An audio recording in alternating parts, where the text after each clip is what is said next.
Good morning or afternoon, everyone. I'm Antonio Tijerino, and I'm actually here in two capacities. One is as the president and CEO of the Hispanic Heritage Foundation, and two is as a board director of the University Systems of Maryland Foundation, which has about $2 billion in assets. Wearing both those hats, it's my great privilege to welcome you to the 7th Annual Hispanic Heritage Foundation's Investors Forum, and I want to start by thanking my chairman, Emmanuel Pleitas, for his vision in creating this important forum, as well as to board members that have been instrumental in the growth, Stacy Oliveras Castain and Monica Mantilla, for supporting this work. A special thank you to Veronica Rocha and Claudia Diaz for all of their work to bring this together, and also Jessica Herrera. As a newly appointed trustee of the University System of Maryland Foundation, who does not have a finance background, I was a journalism major at University of Maryland, yet I have a position that brought me to their board. I am exactly one of the reasons to do this forum, and I will benefit greatly from the knowledge that all of you will share alongside of you. For background, the Hispanic Heritage Foundation is an award-winning nonprofit focused on education, workforce, leadership, and culture to meet the Latino communities and America's priorities. Our mission has never been more important than it is now during this pandemic and the civil unrest, in addition to the challenges and triumphs of simply being Latino. During the crisis, we have pivoted all our programs to virtual platforms and have adapted to address the urgency and dire needs we face as a community, as a nation. For example, we have been hosting community virtual charlas every single week for 4 months, and they are unfunded, but we still need to address the issues our community is facing during this crisis. These are 5-minute presentations by self-selected members of our community, sharing experiences, ideas, guidance, resources, and calls to action on various topics. From mental health charlas in English and in Spanish to financial wellness, food scarcity, educating your children at home. We even had a 3-day series called Hacking a Career During and Post-COVID, which was extremely well attended. Yesterday, we had an emergency charla on how Latinos can be better allies to the Black community, where we provided a safe platform for African Americans and Black Latinos to provide guidance on how we can be better allies. We broke Zoom, essentially, and had to raise our capacity on the platform to accommodate more than 2,500 RSVPs in 2 days. I'll repeat that, 2,500 RSVPs in less than 2 days when we planned the event. George Floyd's murder is the latest example of our country's and the world's shameful legacy of violence and mistreatment of the Black community. During a time when finding a vaccine for COVID-19 has been of tantamount importance for our country, finding a cure for racism and bias has been tragically futile for the last 400 years. There is no panacea. This is not a time for patience or progress. We need urgency and action, and the Hispanic Heritage Foundation stands in solidarity with the Black community in demanding justice, respect, and the value for life. Our patience for diversity has also run out, including in the investor space. Diversity is important because diversity can drive critical decisions. In the investor community, we understand the importance of representation of what America looks like and will look like in terms of the Latino community. That's why we are all thrilled to have you join us today to learn, develop, collaborate, and continue to take action to improve institutional investing and build a community of investors who value diversity and its impact. We had our first forum 6 years ago in my hometown of Washington, D.C. Today is our 7th Annual Investors Forum and our first virtual forum. We're excited to bring together a remarkable group of investors who represent over $1 trillion in assets, which makes my $2 billion look like small change. These investors will provide educational content through a series of educational panels over the next 2 days. Today's panelists include CIOs, portfolio managers, asset management firm founders, and other senior investors from some of the most significant pension funds to trailblazing private equity firms. We would like to give special thanks to our sponsors this year, TIAA Institute, and our industry partners, California State Teachers Retirement System, State of New York Comptroller's Office, Maryland State Retirement and Pension System, and the New America Alliance, as well as our friend Michael Torres at Adelante Capital. We hope this forum is informative, enjoyable, and most importantly, productive. And please feel free to use the chat feature on your Zoom because we want you to be able to ask questions, weigh in, provide resources, and also cheer on the speakers. I would like to now welcome our amazing MC for the next 2 days, who is joining us for the second year. She is the founder and CEO of Made Boss, Inc., a career pathing talent app. She made a bold move and quit her job as an executive of talent to invest all of her time into madeboss.com. Martha is an Oakland native and of Chavinda, Michoacan. She received her bachelor's degree in sociology and Spanish literature from Occidental College. She became a graduate of Mills College Institute for Civic Leadership Program, as well as a fellow for the Management Leadership of Tomorrow and the Coro Fellows Program in Public Affairs. Most recently, Martha completed an AI Business Strategy certification from MIT. She is also a best-selling author. Her book, I Have What It Takes, is now at Target, Amazon, Barnes & Noble, in a combination of stories and principles aimed at igniting underrepresented and under-resourced talents, natural leadership, which is essentially an embodiment of what we're trying to do here. Martha is a boxing trainee and a talented singer and songwriter. I actually have her CD, and I was listening to it the other day. Known as Marta Soledad, she released her first album, Prefiero Mandar en Falda, featuring her own corrido to inspire political action on gender equity and inclusion. Please welcome a woman who really does do it all, Marta Hernandez, I'm sorry. Maybe I'm going to marry a Jimenez. Who knows?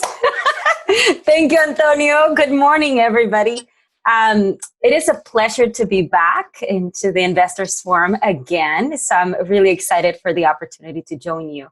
Well, welcome and thank you everyone for joining us. I hope that we are all safe, that you are all safe and in good health.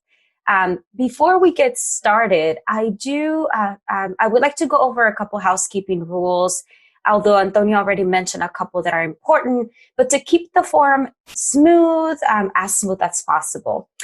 We have several industry experts that are joining us today, and we will share educational content, their expertise on investment and asset management best practices.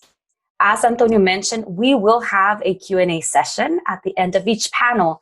So please feel free to submit your questions in the Q&A window found at the bottom for an opportunity to have it answered live. We also have a chat feature, and I really like this one, that is activated. So feel free to connect with other people that are joining, share your comments, etc. Make sure, though, that you are setting it for both the panelists and the attendees so that everyone can see and join the conversation. Now, for those of you that are just joining us, we went over housekeeping rules, and we will add it under the comment section in case you missed it so you can review it. We have prepared a jam-packed agenda for you, so let's get started with the first panel of the forum. We will be beginning the day with personal experiences of trustees in driving change panel. We have pension fund trustees joining us to share their personal experiences in being effective trustees and share their methods to accomplish strategic initiatives. Moderating the panel, we have Eraina Ortega. Eraina is serving her first appointment to the CalPERS Board of Administration. She previously served as an Inspector General at the California Department of Transportation and as a Chief Deputy Director for Policy at the California Department of Finance. Ms. Ortega earned her master's degree in public policy from the John F. Kennedy School of Government at Harvard University and a bachelor's degree in political science from the University of California, Irvine. Thank you for joining us. Eraina, please take it away. Thank you, everyone, and good morning. I know we have a short time for our panel here, so our plan is to jump right in, introducing everyone, and then getting started with some first questions. So I'll start by telling you who the panelists are and what organization they are currently representing. So we have Corinne Tapia Babcock, who is with the Los Angeles Fire and Police Pension. She is a commissioner there. Tina Padilla, who is a board member of the Chicago Teachers Pension Fund. Captain John Cerda, who is a trustee with the Police and Fire Retirement System for the city of Detroit. And Belinda Martinez Vega, who is a commissioner also with the Los Angeles Fire and Police Pension Fund. So again, thank you all for being here, and welcome to the panelists. We're going to get started with the first question that's really jumping right into the heart of what the panel is about, and that is the personal experiences of trustees in driving change. And what I wanted to ask each of the panelists to talk about, and maybe I'll start with Corinne, is to just talk a little bit about how your personal approach to work, kind of how you approach working with your board has affected your ability to be effective, to drive change, to get initiatives that you're interested in approved and through your board process. Good morning. Thank you.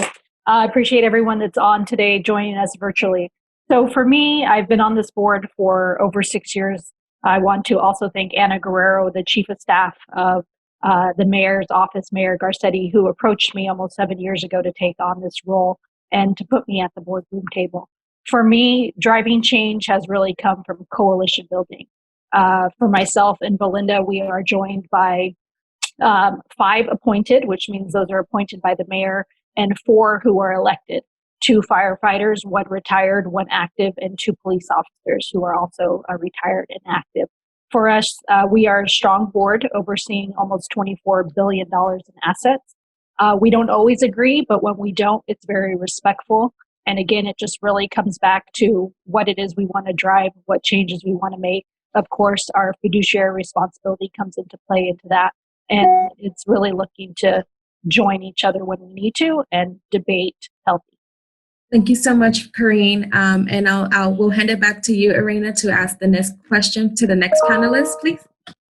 Okay, great. I wanted to, I'm sorry, I lost audio there for a second. I wanted to ask the same question to Tina Padilla.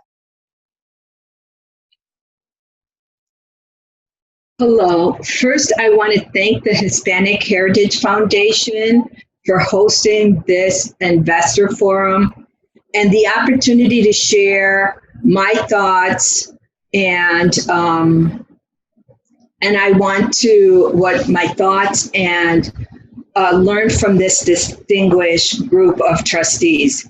But I have to also remember to disclose whatever I say or the stories I might share are my personal views and thoughts and not those of any organization that I might be affiliated with, because I don't want to get sued.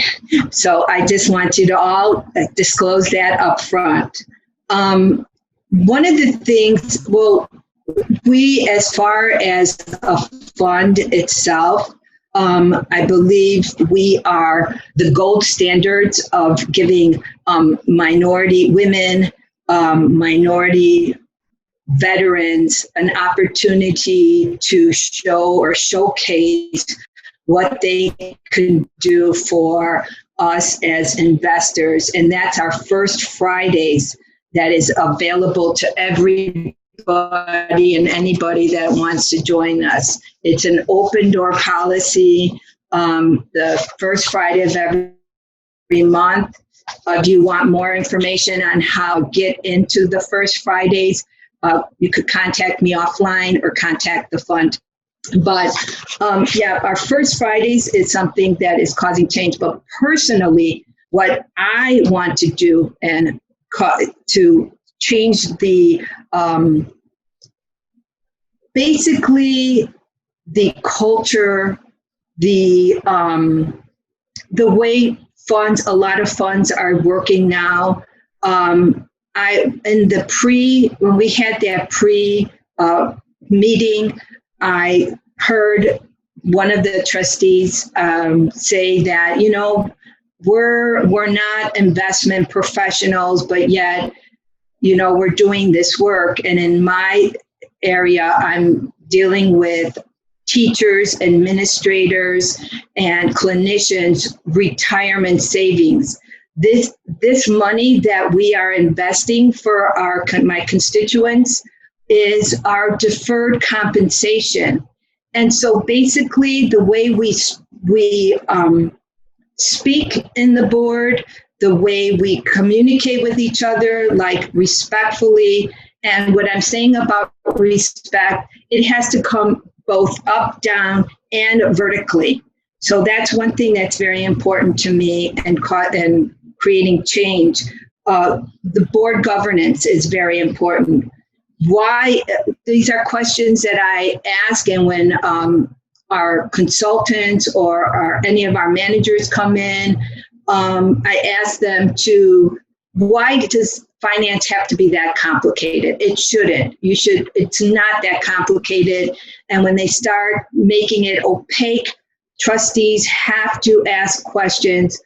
Can you rephrase that using language that is language that I use in my everyday life? I can get deeper in this, but I'm going to shut up for now. Give other people a chance. Thank you. Thank you. Captain Cerda, do you have a response to the question about your personal approach to working on the board? First, thank you for the opportunity to be able to speak at this forum. I think, our situation in Detroit is a little bit unique in that we are still dealing with issues from our bankruptcy in 2014. But the fund is pretty strong. It has been this whole time, but yet we still deal with those issues. We do have an emerging manager program, but I am hoping through this forum and this program that I'm able to learn about some Hispanic-run investment companies so that, we can try to push them forward and maybe make some connections with them through our program. So those are kind of the things we're dealing with here back in Detroit, not to mention the COVID and the protesters and all that stuff that everybody else is dealing with. But a lot on our plates, just like everybody else. Thank you. Great, thank you. And Belinda. Yes, good morning, everybody. Thank you so much for having me on the panel. I've been part of the Hispanic Heritage Foundation's Investors Forum for quite some time, so I'm honored to be here again with both Emmanuel and Mr. Tijerino, because this is amazing. I think this is something that we need to keep doing, and it keeps growing every year, so I'm very excited about it. I've been on the LA Fire and Police Pension Fund now for, I think, over 6 years. I was appointed by the former Mayor Villaraigosa and then reappointed by Garcetti, and I now have been reappointed by Garcetti twice, so I'm in my third appointment. And it's a pleasure to serve with Corrine, and I echo her comments. I think we are a very strong board. We all have very strong opinions, but we've been on the board for quite some time together, and I think we know when somebody, in California, we have the Brown Act, which basically is and we'll talk about it, I think, a little bit later. But basically, we cannot have communications in private about something that we're going to vote on. I cannot call Corrine and then let her know how I'm going to vote, and then she calls another commissioner and lets him know how we're both going to vote. That's not allowed. That's not permitted. It's against the law. So we have now developed a relationship, I think, among commissioners where we really understand early on in our public meeting how somebody feels about something. And depending on how we feel, we have a very transparent discussion about it. And we are, like Corrine said, we're 5 appointed and 4 elected. So a lot of times you will see us having to create coalitions with each other to get what we want in terms of our votes. And it's worked. It works very good. And I think it works in terms of making sure that we're respectful and professional with each other, because it is a public meeting, because our meetings are recorded. And because it's very important in California to have transparency. Thank you. I'm going to ask a follow-up question maybe to Corrine and Belinda about, because you've served together for a while, and that allows you to develop trust amongst the two of you, but maybe with your board more broadly. And I think one of the things about the approach to being effective on a board and building that coalition is then how you have that build that kind of team mentality and that trust amongst your fellow commissioners to be effective, right? To be able to get to the outcomes that you would hope for your members. And so I wondered if either of you could comment on kind of how you've developed that trust over time, maybe when you have newer commissioners, how you can develop that with new folks, and especially for those who are participating today who may be new themselves, how do they develop those relationships with their fellow board members? Sure. Yeah, I think go ahead. Go ahead, Kareem. No, go ahead. No, please. I think for us, look, the trust factor, we all have careers outside of the boardroom as well. So I think there's that natural likeness, I would say, that comes along with when you get appointed onto a board. You learn about somebody's background, whether or not they've been on a board ever before or not. You're also looking at what they bring to the table. Belinda is an attorney. I'm a real estate broker, so we have a code of ethics that we each follow on our own. But the truth is, oftentimes, Belinda and I also disagree. And with that, there just comes back to that trust, knowing that you trust what they may say, but you may not agree with it, and you're going to respect it. So I think over time, you learn to see what pushes each other's buttons, what you may disagree on, but yet try to come to that consensus so that everybody sort of at least gets what they want. But at the same time, that may not always happen. And moving forward from that particular vote to not necessarily hold that grudge either, so that we can still continue to get business done. Right. I think that one thing that has worked with our board is that we will have some heated discussions, and we won't. I can think of recently when both Karina and I voted differently on something, and it just, because of our backgrounds, we had a different perspective on it. But the one thing that I think is important, especially as a new board member, is they have to be able to trust you, right? So you do have a fiduciary responsibility. And I think all of our board members take that very seriously. And to them, that means making a different decision sometimes than I would make. But I think respecting the fact that everybody's making the best decision that they can, based on what they believe is their fiduciary responsibility, provides a level of respect over time. And I think that's important. I think acting professional, especially as a new board member, is very important. I think forming coalitions, everybody knows Karina and I are going to have each other's back. Where there had not been Latinas on the board for a long time. I was one of the first, I think Maria Contreras Sweet, who was the head of the business administration, was the one previous to me, and it had been some time.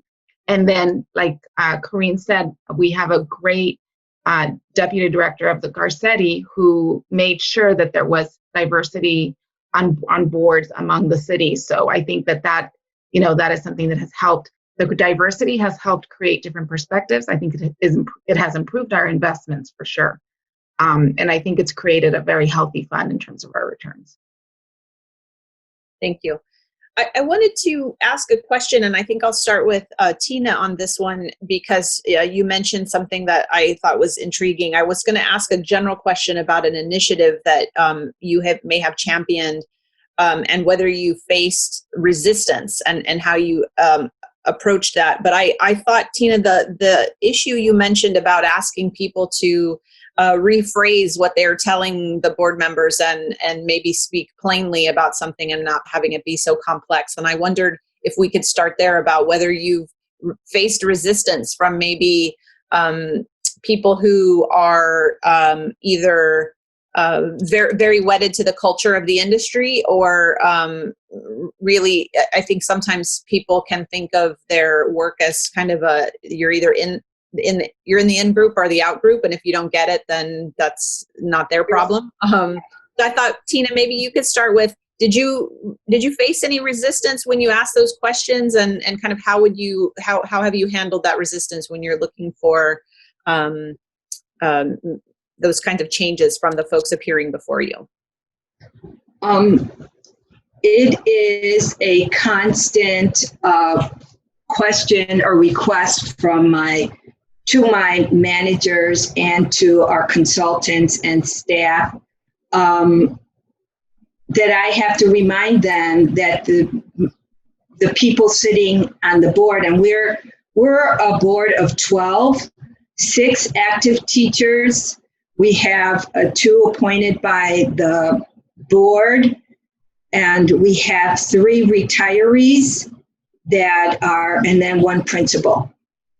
So, and I personally have experience in the financial world because I have my side hustle that I do on the side is I'm a broker. I'm a mortgage broker. So Corrine, you and I could hook up when I retire for sure.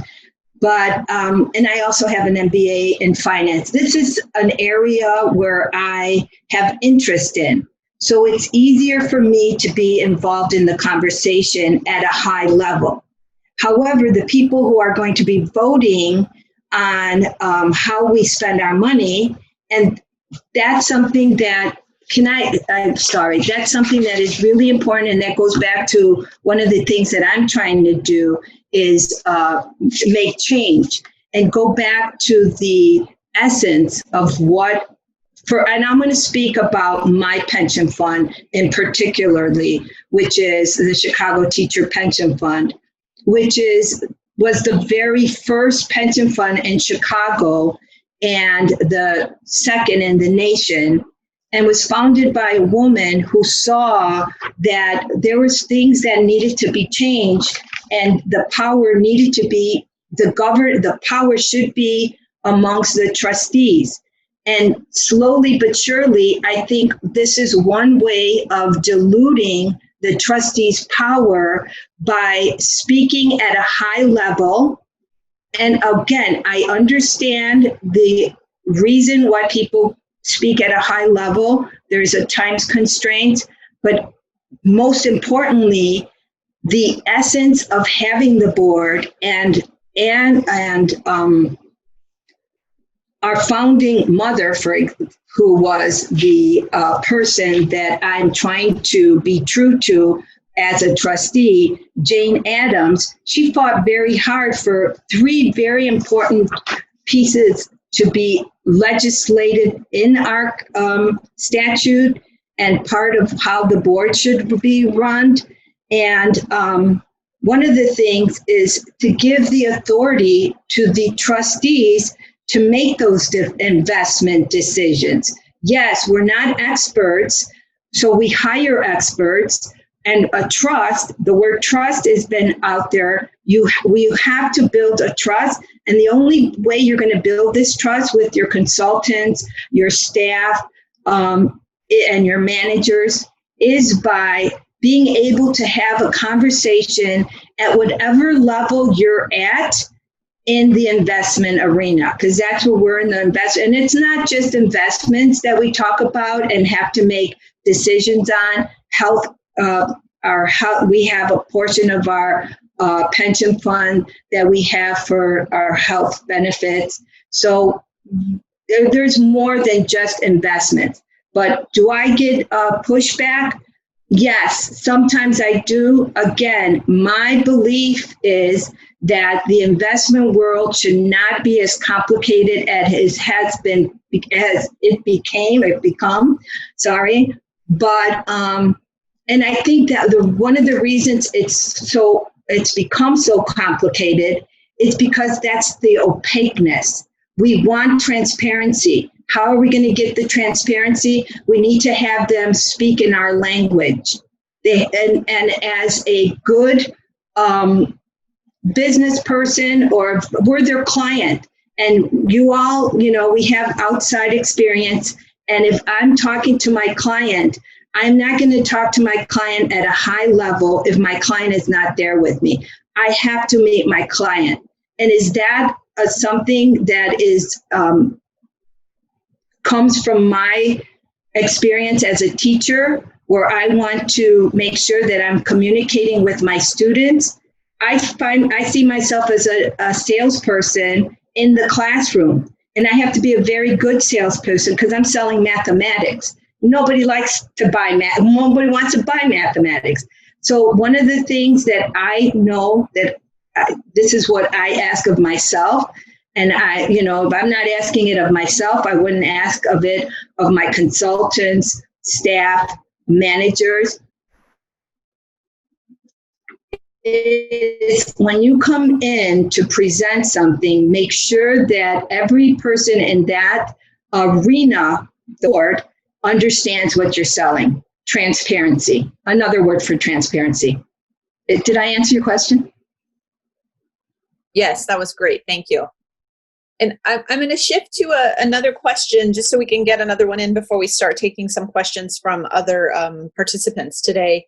This is a question that's sort of reflecting the times we're in and what your advice might be to board members about how they can themselves prepare and make sure their board and their staffs are prepared for sort of rapidly changing environments, right? The environment we've been in with the rapid change to how you're going to hold your public meetings, the teleworking of yourself and staff, and certainly for those of us in cities that have been affected by the public demonstrations, is, you know, I know for the state we've closed office buildings, and there's been obviously for all of us in the last few months lots of need to adapt. And so I thought maybe I would start with Captain Cerda here, and in particular because you mentioned that your fund had faced a bankruptcy not that long ago, and so it seems like that's another example of having to have board members and the staffs prepared for rapid change. And what advice do you have for everybody out there?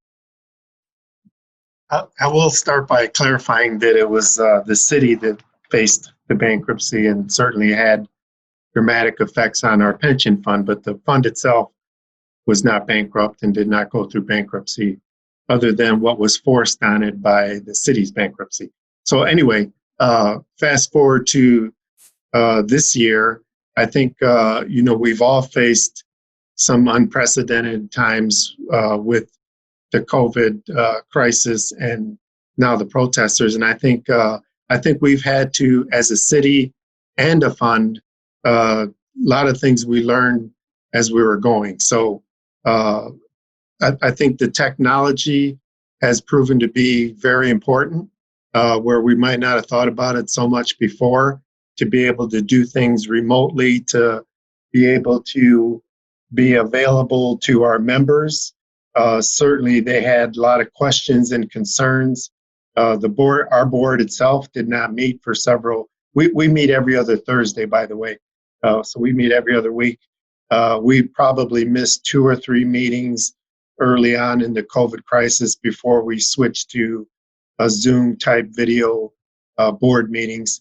But also, we had we had to make a lot of quick moves to be able to be available for our members who both our retired members who collect pension benefits and those that are still working that hope to collect benefits and wonder how the fund is doing. So I think technology has been a big part of adapting to all of these changes. I hope that kind of answered the question. Yeah. I'll go to you, Corrine, next.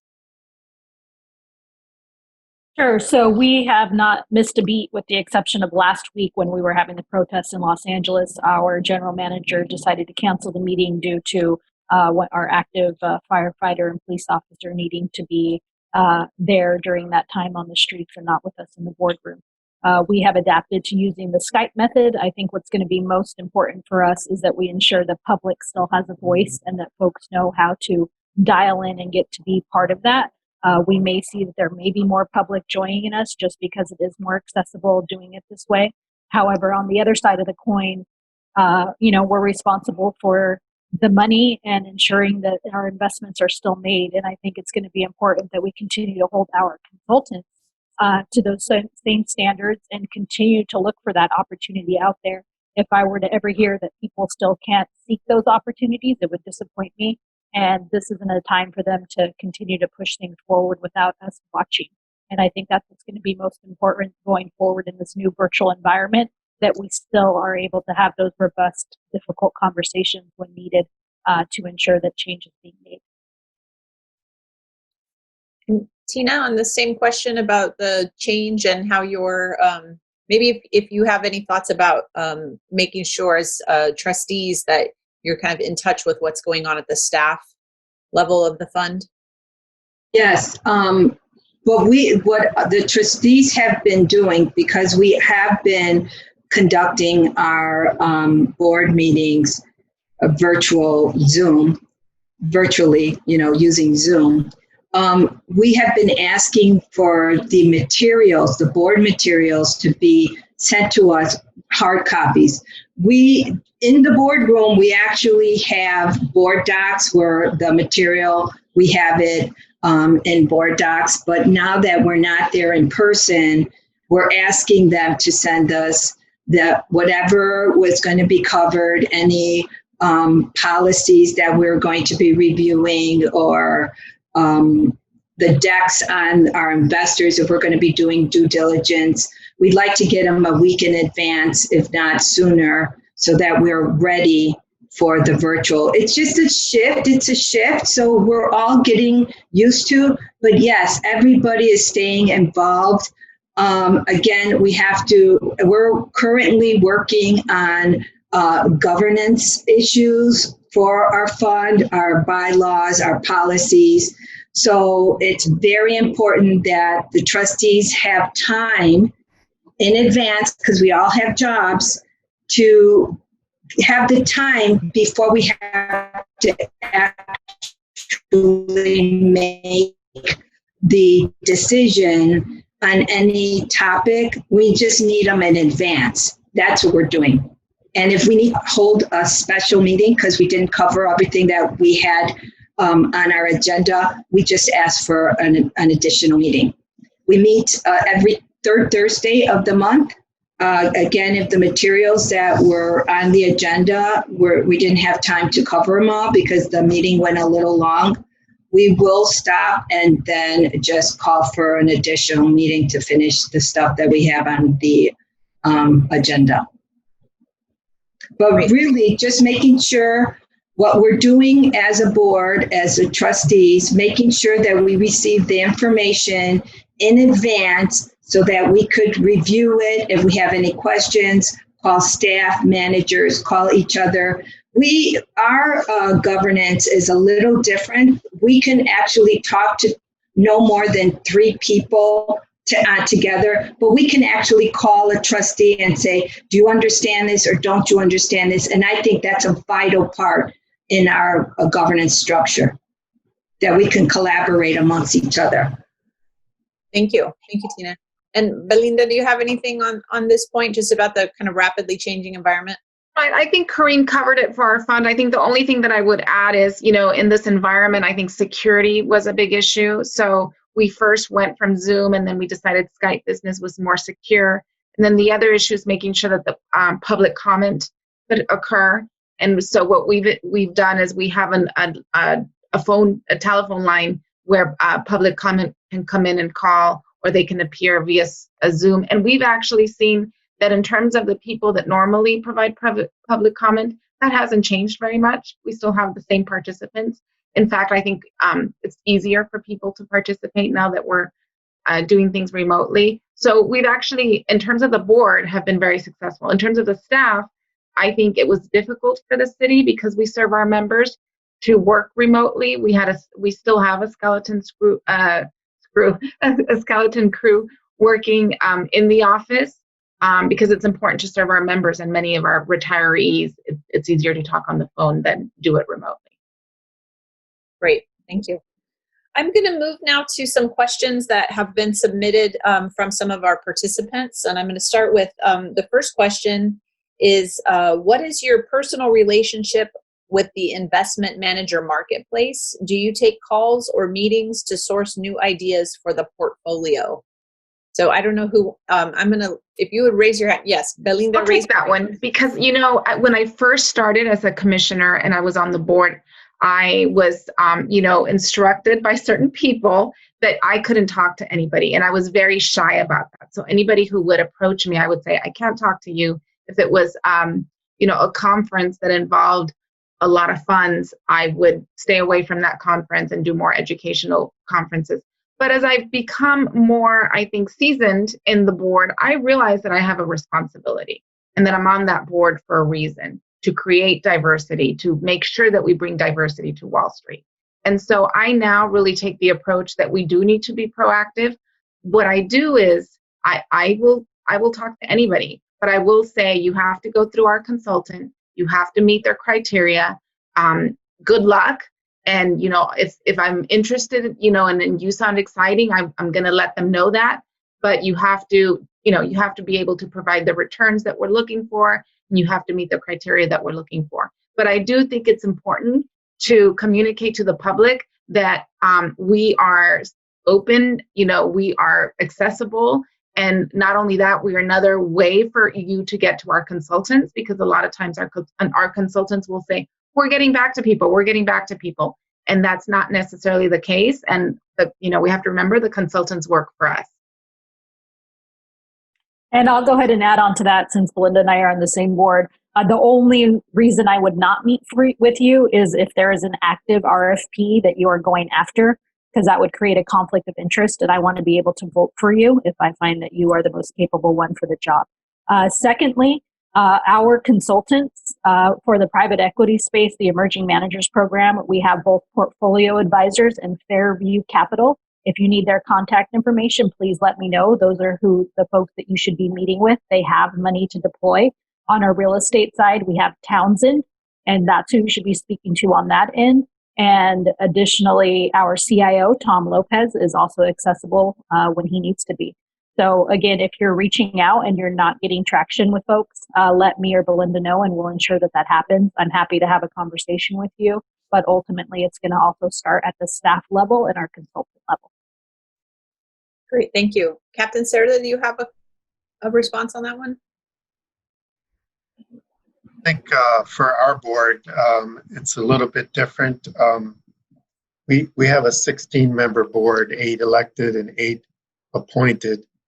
So basically, our consultants come and do presentations to the entire board. But when we are doing our due diligence, we are allowed to meet outside of board meetings and talk to each other by phone, as long as it doesn't equal to a quorum. So, but that's basically how companies come to present their products, or to present, if they're already our consultants, the work that they're doing basically to the board. We have probably 2 or 3 consultants come and do presentations at our board meetings regularly. Thank you. Tina? Like I mentioned earlier, our first Fridays is fabulous for any money manager who wants to present. It's a little longer. We could stretch it if the board feels. And our first Fridays, basically what happens, I'm there, I'm the chair of the investment committee. Staff and our consultants are also there. We also have members of Addicts, which is one of our funds, fund of funds. So there's going to be an audience. If you want to present, you can reach out to our staff, and I don't have the information right now, but I'm sure if you want, you could either reach out to our Chief Investment Officer, Angela Miller-May, or Kelly, who is one of our staffers who actually organizes our first Friday. That's one important thing. And I really like it. I learned when I participate every time from our money managers, because it's a little bit, it's not as formal, it's a little less formal. So you're able to just have organic conversations with their managers. And this is part of the change that I'm trying. When I talk to the managers, our fund of fund managers there, they can hear me, they're listening, and they're kind of changing their ways. Our staff consultings, they're all changing their ways. Besides the first Friday, I'm just thinking about our fund and our staff is involved in many of the organizations out there. One that I'm also taking part in is something like NAS. I go to their conferences. There's other Hispanic organizations that we're very much involved in.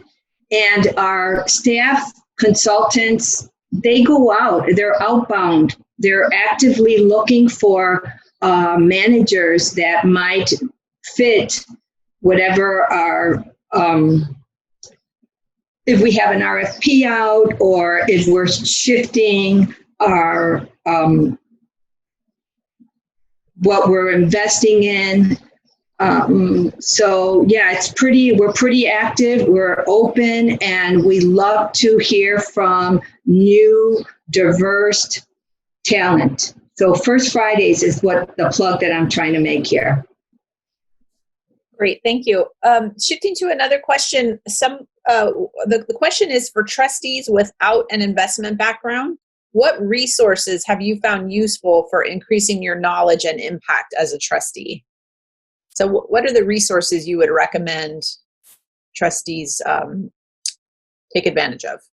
Maybe I'll start. Corinne? Sure. So for me, when I first joined the board, I actually did the program, and I know it's a little bit more difficult now, but hopefully there's going to be online stuff. I think Belinda had done it prior as well, but I did the program out of the University of Pennsylvania through the, I can't remember the exact name of the investment folks that do all that, the international investment, whatnot. I can get the exact name, but I did that through Pennsylvania. I've gone to programs at Harvard. There are, of course, forums like the Hispanic Heritage Foundation. There are other folks as well. I look to our consultants now to provide me information in terms of, things that I need to come up to speed on, if it's papers that they have written and things that I could look at. I also take advantage of sitting down with our CIO or general manager and having them walk me through certain areas.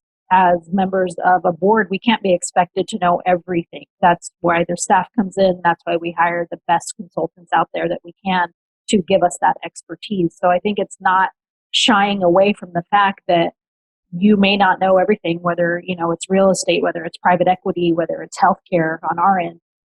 You have to be able to just be bold enough to ask those questions outside of the boardroom and sit down with people who can walk you through that.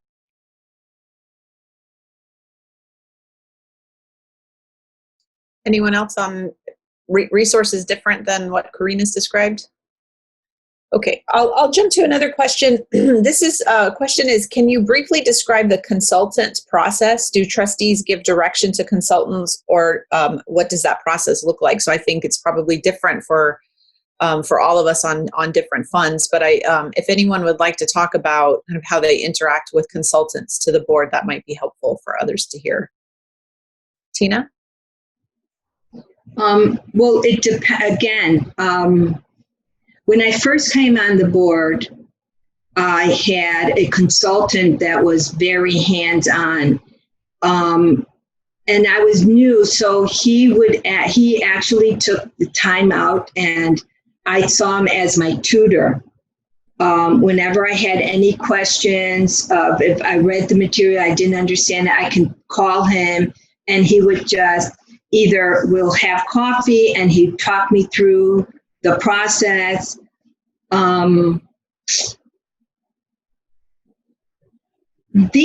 Nowadays, it's not as open a dialogue. Again, I think it's crucial, and I'm preaching what the changes that I'm trying to create. I'm trying to create a more organic conversation with our professionals, whether they're consultants, staff, or money managers. We have to have a conversation, and we have to use language that your audience understands. I don't have the same type of interaction currently that I did when I first started. And that is a shift that I'm trying to create again. Go back to what it used to be. That's why we hire. They're the professionals. We need to, but we're the ones. They're the professionals, but we're the ones that have to make the decisions. So they should be available in whatever forum, format that the trustees need. They should be available. And we should actually steer the conversation, and how that conversation goes depends on the trustees' needs.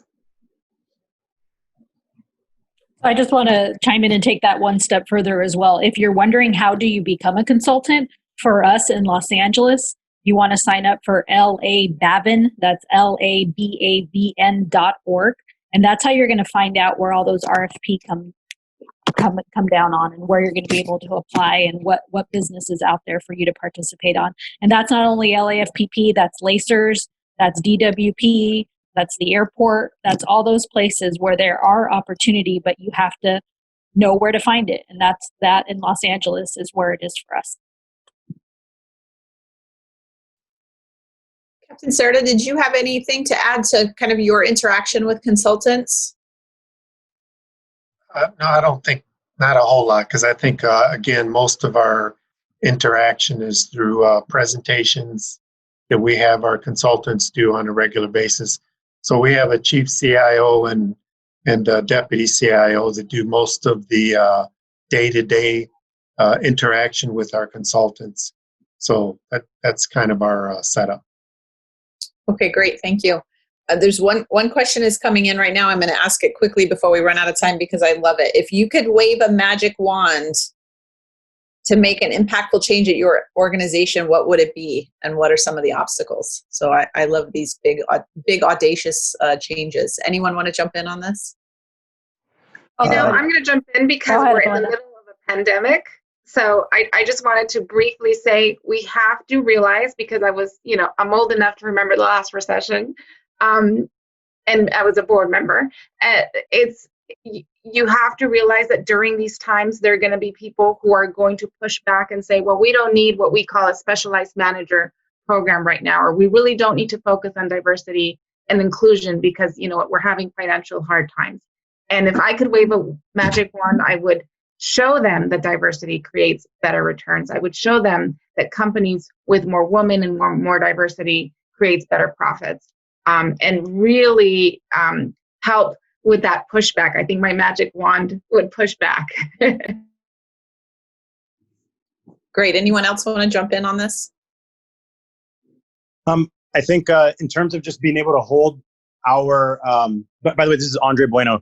I think in terms of being able to hold our capital partners accountable to not only emerging manager strategies, but ESG related strategies, I think we need to start really thinking and talking about impact first versus the traditional approach in which, we may or may not have been kind of going down. I'll go ahead and chime in and just kind of go off the heels of Belinda of ensuring that we don't shy away from continuing reaching out and having an emerging managers program. We have $100 million allocated to each consultant right now. Again, that was Portfolio Advisors and Fairview to put out to the marketplace. That's a very, very small number when you look at a $24 billion pension fund. I would like to increase that number significantly. Great. Okay, we have 1 minute. Is there anything that anybody wanted to say from the panel? Any of our panelists that wanted to end with any closing thought? So I think the big takeaway from all this is until we start having representation within the consultants, within the investors, within the investment managers, we're never going to really be able to properly solve these social inequities through the use of capital that we're able to through value add and development strategies, unless we have a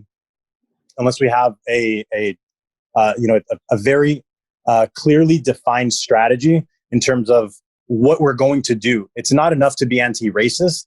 It's more about how do we establish allocations of the person who mentioned right before me, in terms of increasing those allocations to these emerging manager programs.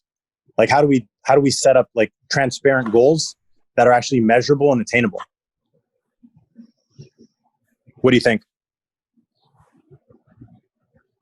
No, absolutely, you're right. It's all about accountability. The only way we're going to change things is to set metrics and measure ourselves compared to those metrics. Yes, agreed. The setting the goals and putting clear metrics to measure and hold ourselves as trustees and hold the staff and the consultants accountable for what policy we've put in place is really key. So it is 9:55. So that's the end of our panel, and I've been asked to wrap it up. Thank you, everyone, for participating. Thank you so much to the panelists for the time today. and the time you spent preparing. This has been great. I'm so impressed with the lack of technological problems. This has been awesome. Probably the best one I've been on yet. So thanks, everyone, and really enjoy the rest of the day and all the rest of the panels. Thank you. Take care. Stay hopeful. Thank you, everybody. No hay mal que ni bien no venga, right? Sí se puede. That's actually a very smart and heartfelt way to transition into this next session. But I also want to thank the panelists for such an insightful conversation. If you haven't seen the discussion on the chat, I think it's inspiring to see the way in which we are connecting with each other, providing opportunities, and even recommending connections. So go ahead and read the comments. Make sure that you're also adding your resources on there. In case you missed the very beginning, my name is Marta Hernandez, and I'm your MC for today. I hope that we don't have any technical difficulties. I agree with you that we've done great. We've had a smooth beginning. I also wanted to share some of the takeaways from this last panel. I think that obviously the call to action on having more representation in consultants, investors, investor managers, I think we can probably begin something, and hopefully having the Hispanic Heritage Foundation be behind this. There's a push for more of that. I also heard words that I think are significant in the way that we move forward, especially in the State of the Union. I heard responsibility. I heard transitioning into a more seasoned professional. I heard adapting, which is incredibly important. And I heard the word be bold and help others be accountable. And I think that's such a great way to identify what's happening right now, particularly with access to resources and capital to the Latino community or the Hispanic community, and those of underrepresented communities as well. Well, I think we're ready to transition into our next panel, opportunities in real estate and real assets. It's going to be starting in the next 2 minutes, so hopefully it gives you a little time to sip your coffee or your wine. I don't know. You're at home, so I can't see you. But for those who are joining us, just remember that you can ask questions in real time on the Q&A window and add your comments. As I mentioned, up next is the opportunities in real estate assets. Investors will provide their views on the current set of opportunities in real estate and real asset markets. Again, a friendly reminder, use your Q&A window and make sure that you, for comments, you have both panelists and attendees in view. Moderating the panel, we have Corinne Tapia-Batcock back. Corinne has served as on the Los Angeles Fire Police Pension Board of Commissioners since 2014. From 2017 to 2018, she was elected by her peers to serve as board vice president. And from 2018 to 2019, she served as the board's president. She was recently reappointed by Mayor Eric Garcetti to serve as a commissioner through 2024. Corinne is the marketing broker and owner of Five Heights Realty Corporation, an independent real estate brokerage company specializing in residential, multi-unit investing, and retail leasing for the small business owner. Additionally, she is the founder of principal of COA Partners LLC, a certified women and minority small business enterprise providing critical back office support for companies interested in providing their trade, service, or product on construction projects in the greater Los Angeles area. Corinne earned a bachelor's degree from Georgetown University and a certificate in real estate with a concentration in investments from the University of California, Los Angeles. She has participated in USC's Ross Minority Real Estate Program, and she is also a Coro Fellows in Public Affairs alum, like me. Corinne, we will be cueing you to wrap up the panel, and you will hear sounds of bells to move forward with the Q&A session. So please take it away, Corinne. Great. Thank you so much, Martha. Thank you to the Hispanic Heritage Foundation for having us all here today. We have a very robust panel coming up here on real estate and real assets. The truth of the matter is, among these 6 gentlemen, we could probably have an entire conference just on the real estate sector and everything that's happening right now. We have all the way from farmland investing to understanding debt equity in a single family market, commercial space, commercial lending, and even someone that's going to be able to talk to us more about what's happening in the hospitality industry, the hotel industry. So joining us today, I'll get right to it. We have our 6th panelist, Sasha Bernier, the Senior Investment Analyst and Vice President of Cheltenham Investments. Apologies for botching that if I did. We have Andre Bueno, the principal of the Bueno Group. We have Martin Cabrera, the founder and CEO of Cabrera Capital. We have Luis R. Sanchez, Senior Vice President of Adelante. We have Aaron Schultz, Portfolio Manager, Westchester, a TIAA company. And Marco Soriano, Partner and CIO of the Soriano Group and Family Office. So there are many questions that we can get into about real estate, but I'm going to actually go through and take the time to address a question with each panelist, just so we can get a little bit deeper into what it is they address in the real estate market. I'm going to actually start with Aaron Schultz, who brings to us a very interesting background. And I think coming off the heels and currently being in the COVID-19 environment when there was a food scarcity and understanding agriculture in this country, Aaron is able to talk to us a little bit more about farmland investing. So Aaron, I'm going to ask you, how do we look at this niche area of land, investing in land around agriculture? Yeah, thank you. So just a brief intro on what Westchester does, because I know it's a little bit different from the firms that our other panelists represent. So Westchester is the largest investor in farmland globally. So we actually buy farms, typically controlling 100% equity stakes in farms, both row crops. Those are things that are harvested annually, like corn and soybean, as well as permanent crops. So that's like wine grapes, as well as almonds and other things with permanent biological infrastructure. We have a portfolio of about $8.8 billion across 7 countries, and that's in both commingled and globally diversified funds, as well as more regionally focused funds. And we really take a long-term approach to this sector because that is how we think the right way to invest in this sector, both from a sustainability but also from a return perspective. And we have mostly close-ended vehicles across our lineup that have up to 21-year lives and as close as 3-year lives. And we're really focused on providing durable, stable underbelly of values to investors, as well as relatively attractive to things like the 10-year Treasury annual yields that are inflation protected off of those vehicles. So to your question, what opportunities do we see in the farmland sector in light of the current circumstances? So if you think about farmland and what really drives value in that sector, right? It's a necessary essential to life, regardless of what the overlying economic circumstances are. People need to eat. I think a very salient example of that amidst the COVID pandemic is if you went to the grocery stores in mid-March or late March, there was much missing from those shelves.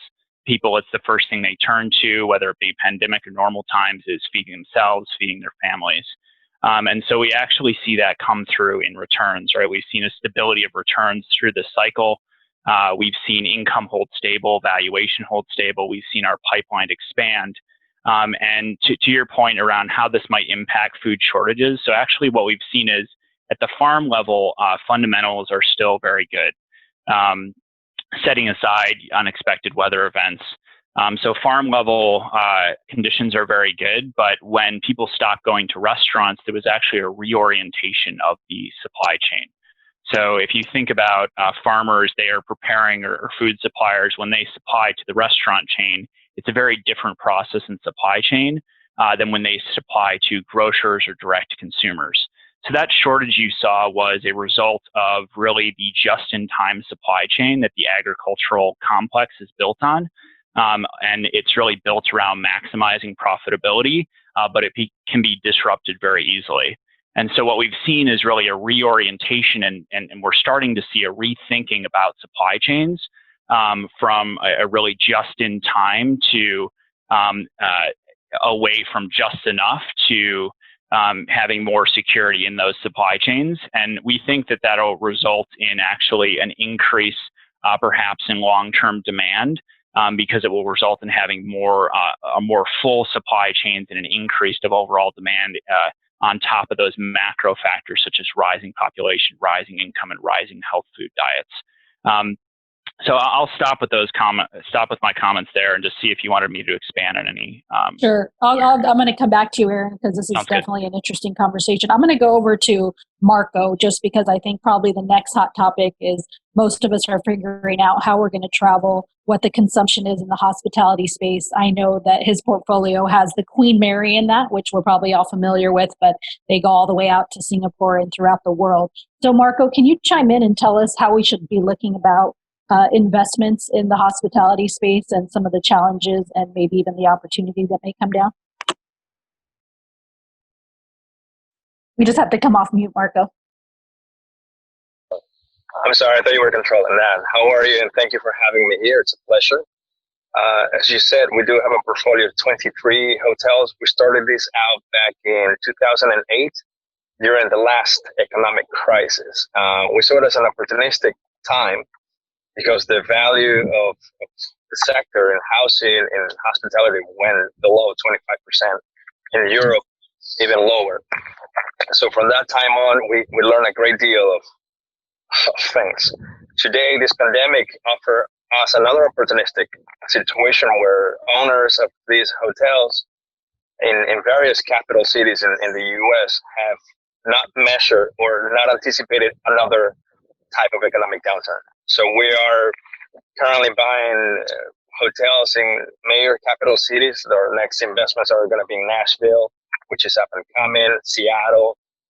We bought in New York right before the pandemic. We bought the Ritz-Carlton downtown in Battery Park City and renamed it.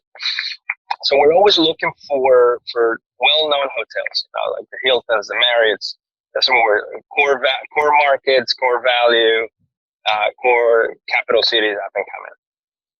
Traveling has changed. That's definitely for sure. It has been put on hold for quite some time, and that affected a lot the occupancy rates in a lot of these hotels. Thankfully, we were well capitalized from the last 10 years that we were able to take on the hit.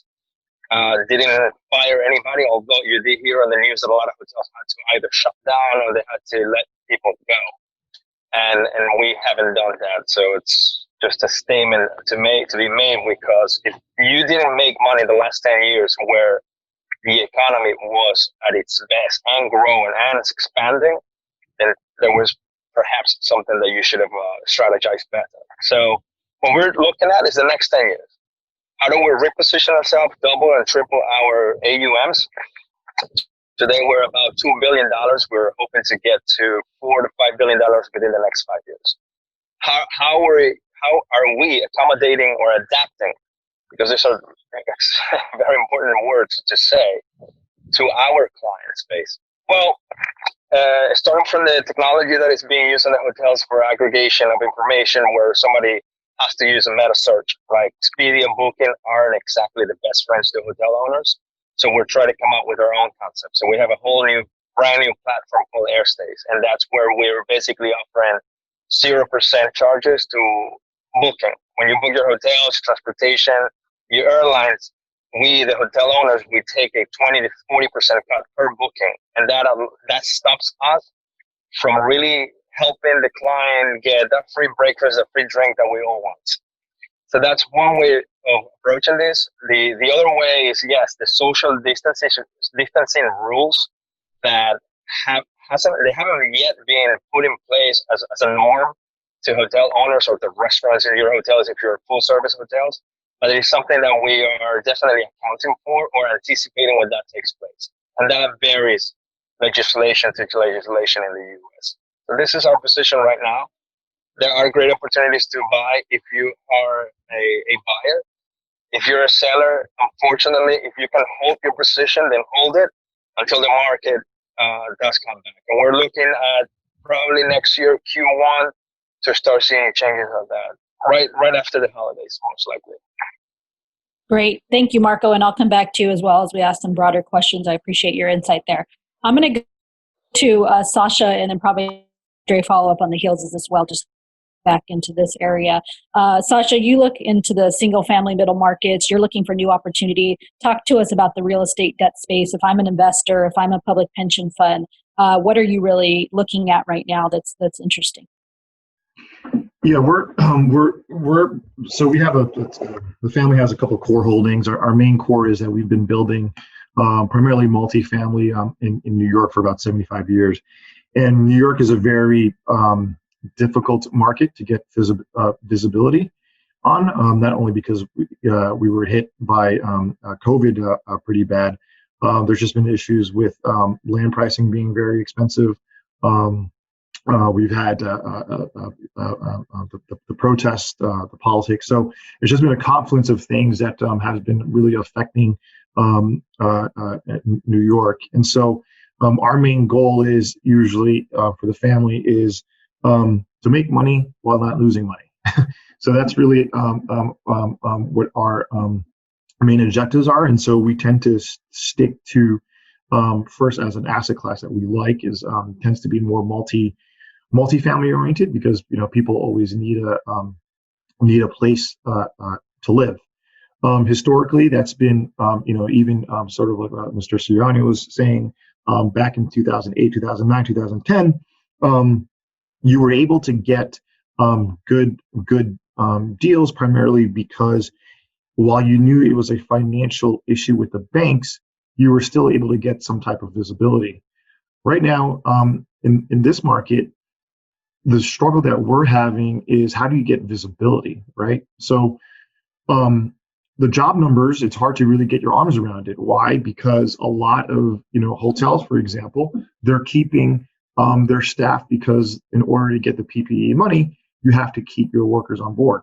What happens when that expires? Another thing, for example, is with the additional $600 of income that the government is providing, what happens again come July 31st when that runs out? And so while multifamily has tended to be historically the asset class that we like, we decide we're still going to stick to it. It's really trying to figure out what is the right price point. And to be quite honest with you too, getting financing. When we invest with other managers, we have found that the capital markets have also struggled in terms of the amount of debt that one would receive, the amount of interest reserves that are needed. So if you have, I think right now this is one of the environments where you still want to be patient and wait to see what happens rather than rush, because I think that you kind of have to wait and see where things shake out, unless you think you're getting something at a very, very good, attractive price. I think this is also the time that if you're investing with other sponsors or you're providing capital, we've been providing a preferred equity lately, that you're with sponsors that have a lot of experience. Again, my sponsor, my partner, or the family office, we're not trying to make home runs. We're trying to preserve our the capital. And lastly, I think this is an important point that we discussed during our prep session, is really also thinking about just what really affordable housing is going to look like in the future. I think for too long it just hasn't been an issue that both sides of the aisle have questioned whether in California, for instance, if it costs you $300,000 just to get permits to build a home, you're never going to be able to build anything if right off the bat it's cost $300,000. And so I think that politicians and constituents and people need to come together and try to figure out what are actionable plans that one can actually execute upon, so that real issues on affordable housing are addressed. Thank you, Sasha. And I do want to, I'm going to, on the heels of that, I'm not going to get to Luis right now and Martin, but I know in terms of the lending space around affordable housing and just in general, I'm curious to hear from them. But before that, I'm going to go to Andre, and you're focusing on the redevelopment of distressed assets. You look at public-private partnerships. How do we look at this market space with what it is you're doing, Andre? So first of all, thank you so much for this opportunity. This is such a timely topic. So as we think about the changing macro environment, so one, similar to what Mr. Soriano is doing, we're looking at so Queen Mary's a 41-acre project, if I'm not mistaken. We're looking at a similar size site in Los Angeles. We're doing a lot of redevelopments of retail.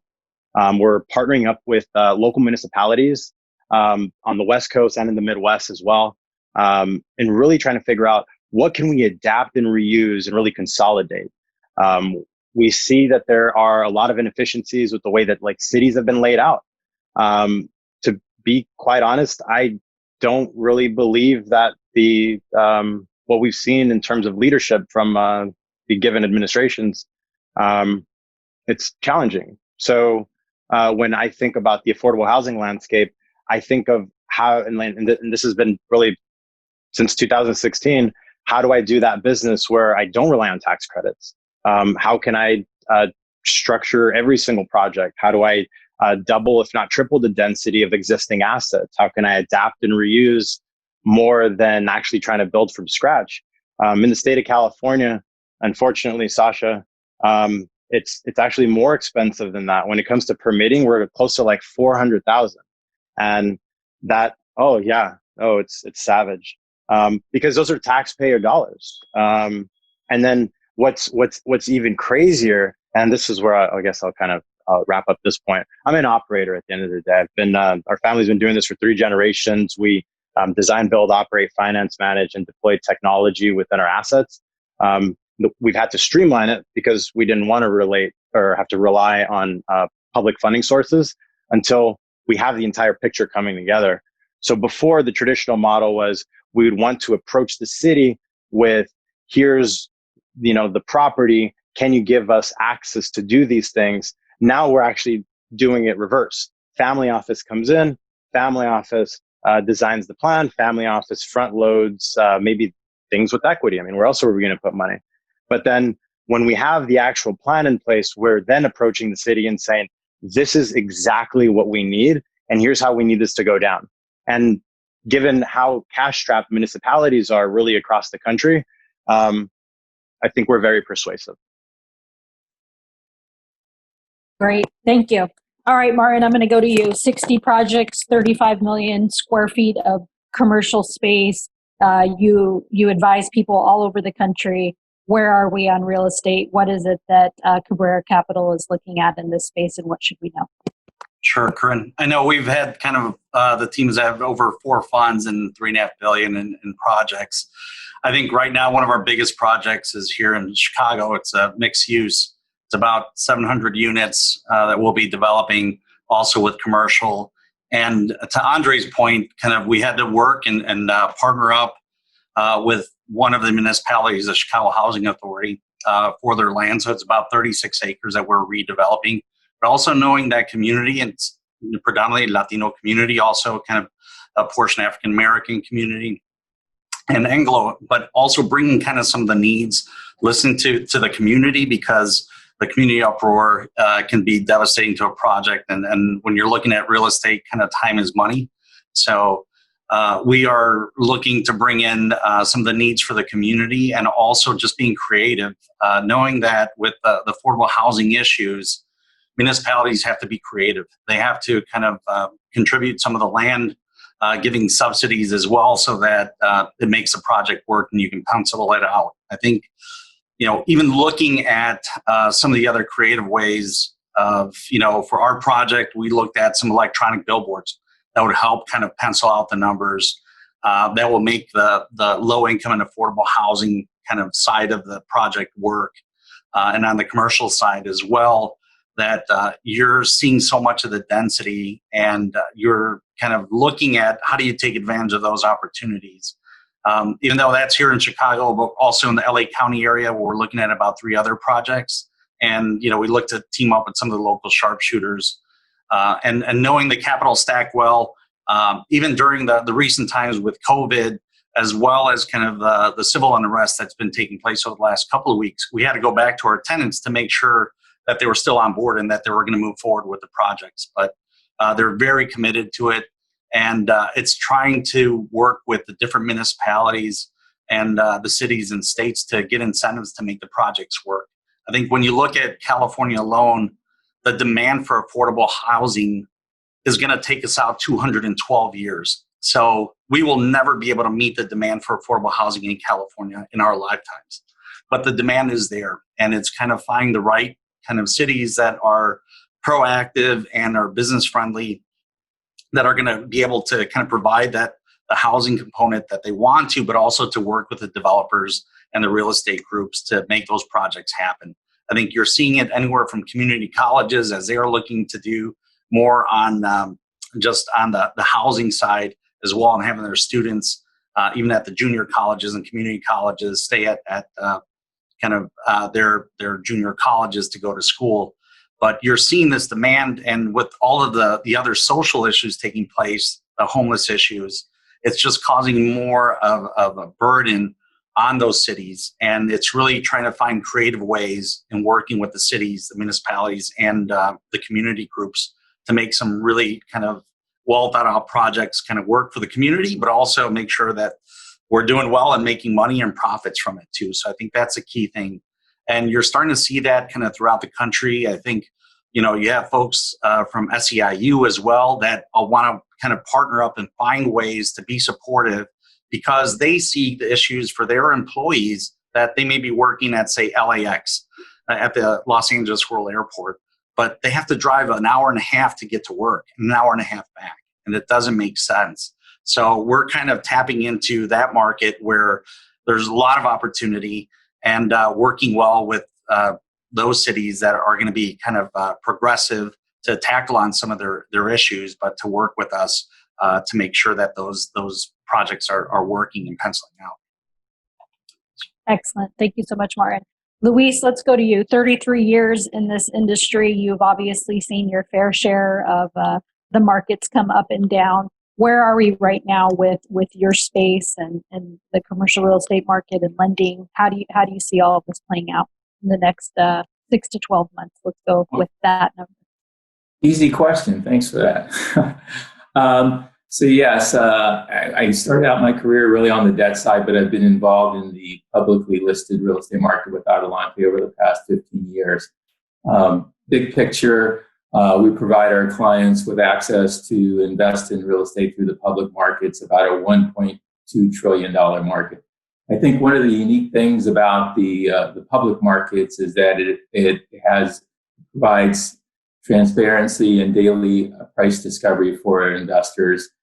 Some days that, given it can have volatility, that there's good and bad, but I think the flexibility that it also provides for investors to invest across a wide array of property sectors. Obviously, real estate is cyclical, much like the business cycle is. And at different points in time, certain property sectors are going to perform better than others. And I think, at least in the public markets, there's a high quality array of companies across the various sectors that provides that flexibility. I think one of the other things that's important to think about the publicly listed market is that I think going back maybe a decade or so, I think a big part of the public market was dominated more by the traditional property types that investors think about, namely like office, industrial, multifamily, retail, and lodging.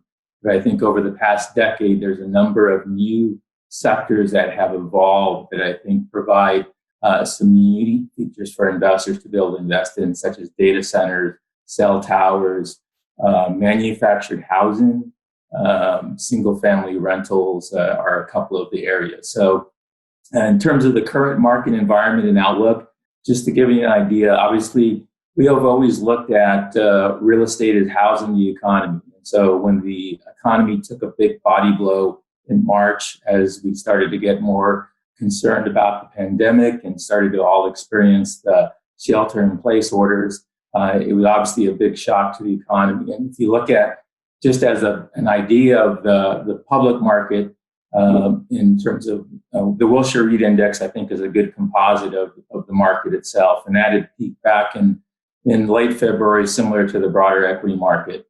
And from sort of peak to trough in March, I think the market dropped about 40%. And then it's come back over the last couple of months as we've all been optimistic about many of the fiscal and monetary policies that have been implemented, as well as the gradual reopening of cities around the U.S. It's made us more optimistic. And so the market itself has bounced back, but it's still down about 12 to 14%. And I think when you look across that, you have to really dissect it across the different property types to really kind of sort of peel back the onion, so to speak, to see where the markets are at now and how investors are looking at them going forward. I think it's easy to say that the sectors that have been most disrupted by the current environment has been retail and hospitality or lodging. Those have been obviously impacted by the various orders. I think retail is a sector that's interesting. I think if you look at some of the structural headwinds that it had, they were already in place long before the pandemic hit. Retail is an area where we've seen a lot in the growth of e-commerce that has made the bricks and mortar retail much more challenged, I think, even before the pandemic. So retail is going to have some challenges going ahead. Areas that have done better, I think, in the current environment on the real estate side, such as data centers, as we've all kind of had to deal with the work from home environment, digital services and the need for storage, I think those have performed really well within the public space. Cell towers, industrial has done well as I talk about the growth of e-commerce and retail away from bricks and mortar. I think e-commerce makes up about 14% plus or minus of retail sales in the U.S. And I think during these more recent months, it's been a bigger part of that activity. And I think that's been a positive tailwind for the logistics sector. So those are just a couple of areas. One of the other big debates across the group is really this work from home economy that we've all had to deal with. And I think there's issues that will affect real estate longer term that people have to really think through. One of the big areas is in the office side. I think, cities are reopening and I guess in theory, offices are opening, but a lot of companies are being very cautious and very slow about bringing employees back. There's a lot of issues dealing with the logistics of just transit and so forth. And so those are things to think about longer term. In terms of where the market goes from here, I think a lot of it is going to be dependent upon really what the shape of the recovery is. And I think it's going to affect different property sectors in different ways. There's a lot of social behaviors that we've developed, and how those evolve over time will affect different sectors differently as well. So I think at least over the next, call it 6 to 12 months, the areas that we feel most positively on right now would be, again, areas such as logistics, data centers, single family rentals. I think we feel pretty positive about. Retail, I think, is going to continue to be challenged. I think a good example of that, Simon Property Group, which is the largest mall company here in the U.S., announced a deal to buy Taubman Company, a much smaller mall company, back in February. And today they just announced that they terminated that agreement. So I think that gives you an idea of how people feel about retail. But I think lastly, just to wrap up, one of the things about the REIT space and if you look at the companies in the public sector, a lot of them are well capitalized. A lot of them have really high quality portfolios, fully integrated management teams. And so I think as we look ahead, there's clearly going to be some disruption and adversity and uncertainty, but I think they're all well positioned to be able to deal with that and hopefully capitalize on opportunities longer term. Great. Thank you, Luis. Before we get to Q&A, I was going to ask another question, but I saw Andre's question come up, and I'm going to give you guys the greatest challenges to just give me 30 seconds each on this. There are 6 of you here, and I know we could again have robust conversations. But a big question that's been come up among the people of color, the brown community, the Black community. Most of us don't own land. Most of us don't own property. Andre, you're 3 generations in. I'm fortunate to be 3 generations into my family owning property, owning land in this country. But within your space, within your sector, you all each do unique things. But what do you tell the audience? What do you tell folks out there that want to get into something, that want to put their family's money to work? What do you tell them in your space how to do that? I'm going to give you all 30 seconds. Sasha, let's start with you. I think that's a very good question, because for those who are first or second generations, you're usually the person establishing the next generation.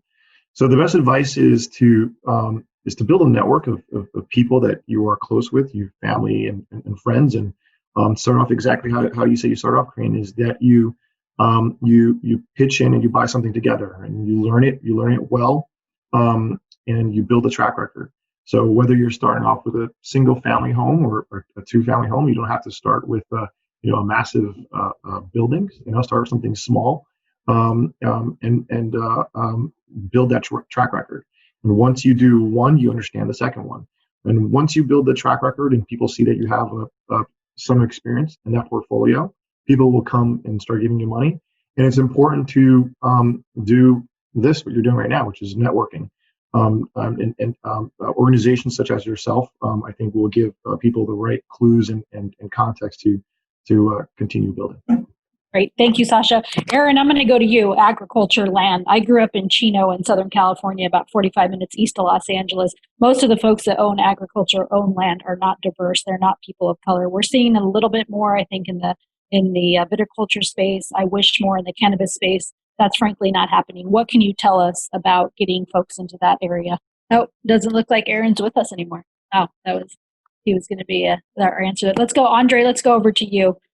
You've been into this area, multi-generational family. What can you tell us answering this question? So just because I'm 3 generations into this, I'm the first generation that's actually owning. So never raised capital before, because emerging manager programs are facades. So when I think about what does it take to really get access to like deal flow, and really build up your portfolio really at this stage of the cycle, I think it really comes down to like networking. It comes down to understanding really who can you partner with. At the end of the day, we don't have to do everything ourselves. My parents actually started, my grandma started the business in Brazil. My parents came to this country, and they managed to get into a couple situations. And I took over the business right around the Great Recession. So from there, community college, university, Goldman Sachs, Wall Street, and all that, I had a lot of opportunities to understand how the system works. And I think when we think about what we can do to really take advantage of how this pandemic is affecting us, we should really rely on our strengths. I think there's a lot of value that the Hispanic community, the brown community, the Black community, that we really bring. And really right now is that, the benefit of never owning anything is that we're super resilient. So most people are freaking out about, my IRR is being affected. Meanwhile, we're just grinding. We're just doing stuff and just picking up whatever is distressed. We talked about shopping malls. I mean, I am obsessed with the shopping mall right now in Los Angeles. And we talked about, even the Beverly Center. The Beverly Center, I saw the National Guard there last week.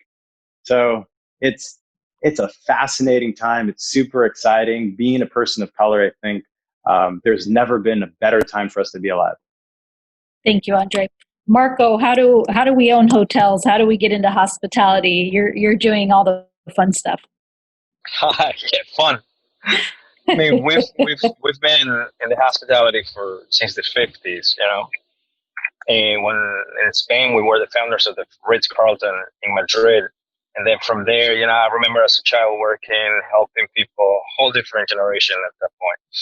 I'm working with my children now and my siblings' children's, just to teach them how to carry on the legacy, right? And not every family thinks about legacy. Some don't even care. Some just want to be millionaires, billionaires, and show off. So it depends. It's really hard to make a distinction or give an advice to everybody out there. As long as you understand that whatever values you're passing on to the next generation is really what they're going to be able to build in front of themselves. Education is extremely important. Send your kids to school. Make them work with you at a very early age. I was 8 years old working with my family. Today I see children that go to school, colleges, masters, and still don't work because they have everything at home. So do not spoil your children and expose them to learn about the world. You know, at a very young age, I was watching the news with my dad. I wasn't watching cartoons. A lot of people will argue you don't want to take away the innocence from the child, but the truth is that the reality of today, the sooner you learn it, the better prepared you're going to be to confront these lives. You want to get in the hotel business? Why? Because you like helping people, you like catering to people, because that's what you do. So you have to look at it from different perspectives and understand that DNA that comes with values, family, legacy. And if you focus on that, you can build the next generation, and that's more important than today what you're doing. Great. Thank you, Marco. Luis, I'm going to go to you and tell us, answer this question, but if you could also take a step back and show us what it looks like from a global perspective in terms of investing. I know, I always like to say real estate is local. I think we all agree with that, but if we're investing, how do we look at that and take a step back and look at the world globally from this point of view as well?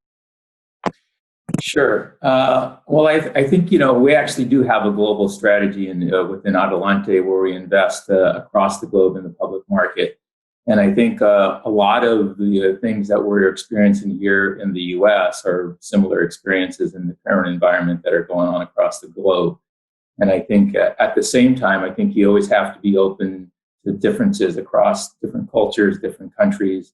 And I think one of the key things for success is just being able to open your mind to learning different new ideas in different ways, and having a little bit of humility to sometimes be wrong, and understand that there's differences. So I think one of the good things that I like about the public markets is that you have the ability to kind of change your view fairly quickly. And I think having at least the sense of humility to be able to recognize when your views have been wrong or they're different, to be able to do that, I think is important. And I think one of the things that's really good, at least on a global perspective for me, is to be able to talk to executives at public companies in different parts of the world and learn from their experiences as well, that are in a lot of cases sometimes different than where they are here. So I think just having an open mind to learn, I think, is a really key part. Great. Thank you, Luis. All right, Martin, I'm going to go to you. How do we take the same question, but what does it take to start an institutional real estate investment fund? Obviously, when we think about investing, if we're kind of the local person, you think you're going to buy one property, but there is opportunity to start funds. Where do you see that here? I think kind of starting funds is always difficult, but I know typically we don't have that network when we're starting off, but I think it kind of comes from the pension funds as well, those directives. I know Andre kind of mentioned some of the emerging manager programs, but I think it's really in this day and age, pension funds, they've got to look for alpha. And it's not the typical bulge kind of bracket firms that are out there buying the index. They're going to need to outperform. And it's kind of those smaller firms that are sharpshooters that do have the grit and the hustle. And it takes time. I think for the consultant world, they have to be kind of open to kind of finding those new investors. And some of us are investing in kind of high-end real estate. Some of us are investing in some of the neighborhoods that we know well that we're going to make money in. And we're clear on that. But some of the consulting world and the pension funds don't see those opportunities. But that's where all the growth is. And when you look at just even the housing market's the Latino community around the country. So that's some of the biggest kind of areas to tap. Corinne, you're on the brokerage side. I'm sure you see it, whether it's commercial or kind of on the residential side. But the market has been hot, and COVID might detract it a bit, but it's going to get back on track, and even for the unrest that's happened. But I think there you see that growth is going to continue.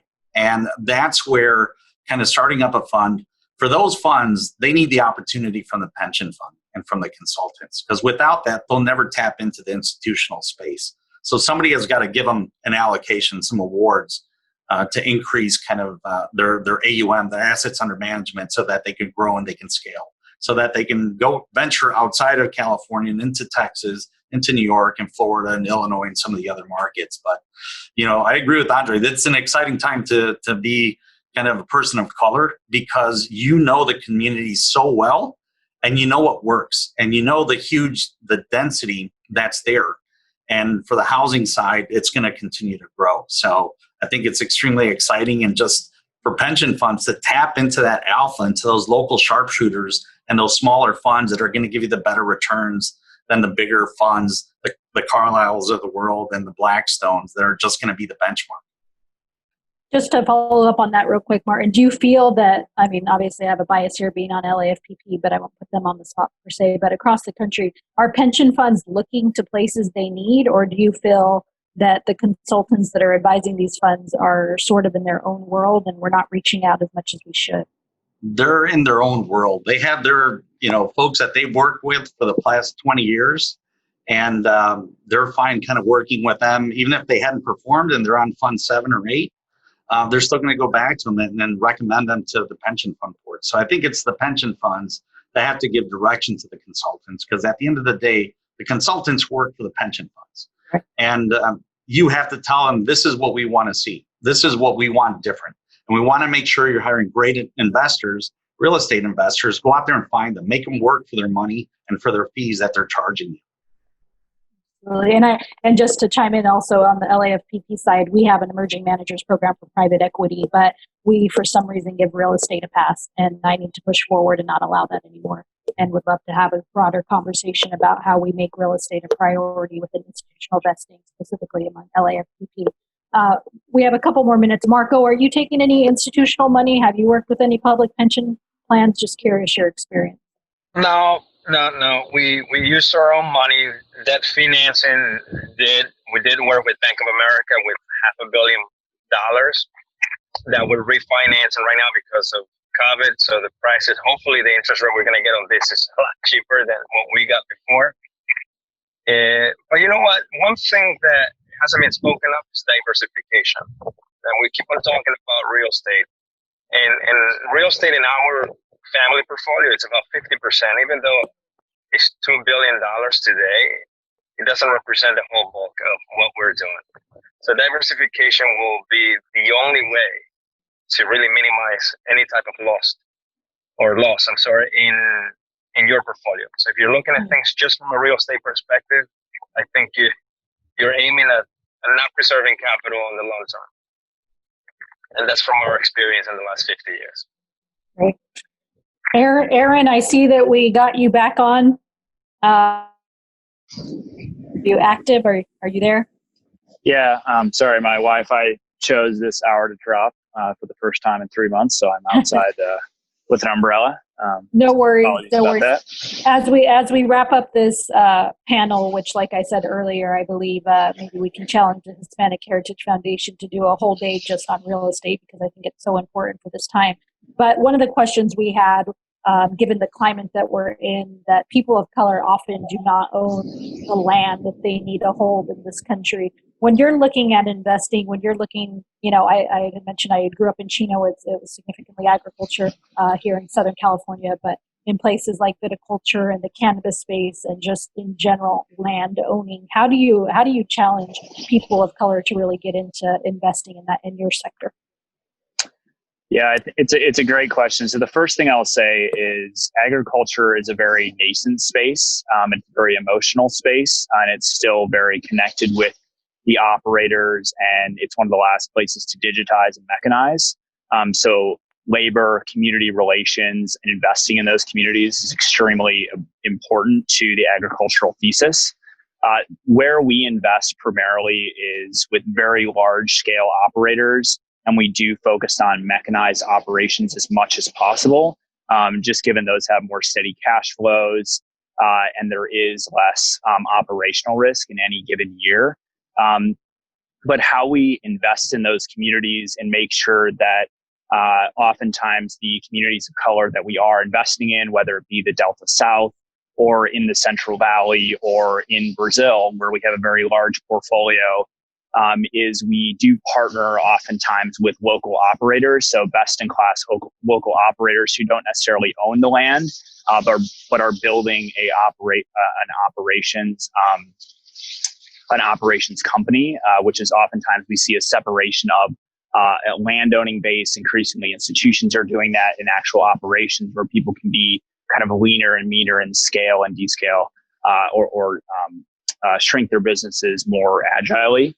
Another thing we do often to help people invest in this space is we do local investing. So we set aside a budget that all of our investors pay into every year to fund local initiatives, whether that be operators, local schools, helping someone get an agronomics degree and then partner with us to work on our farms.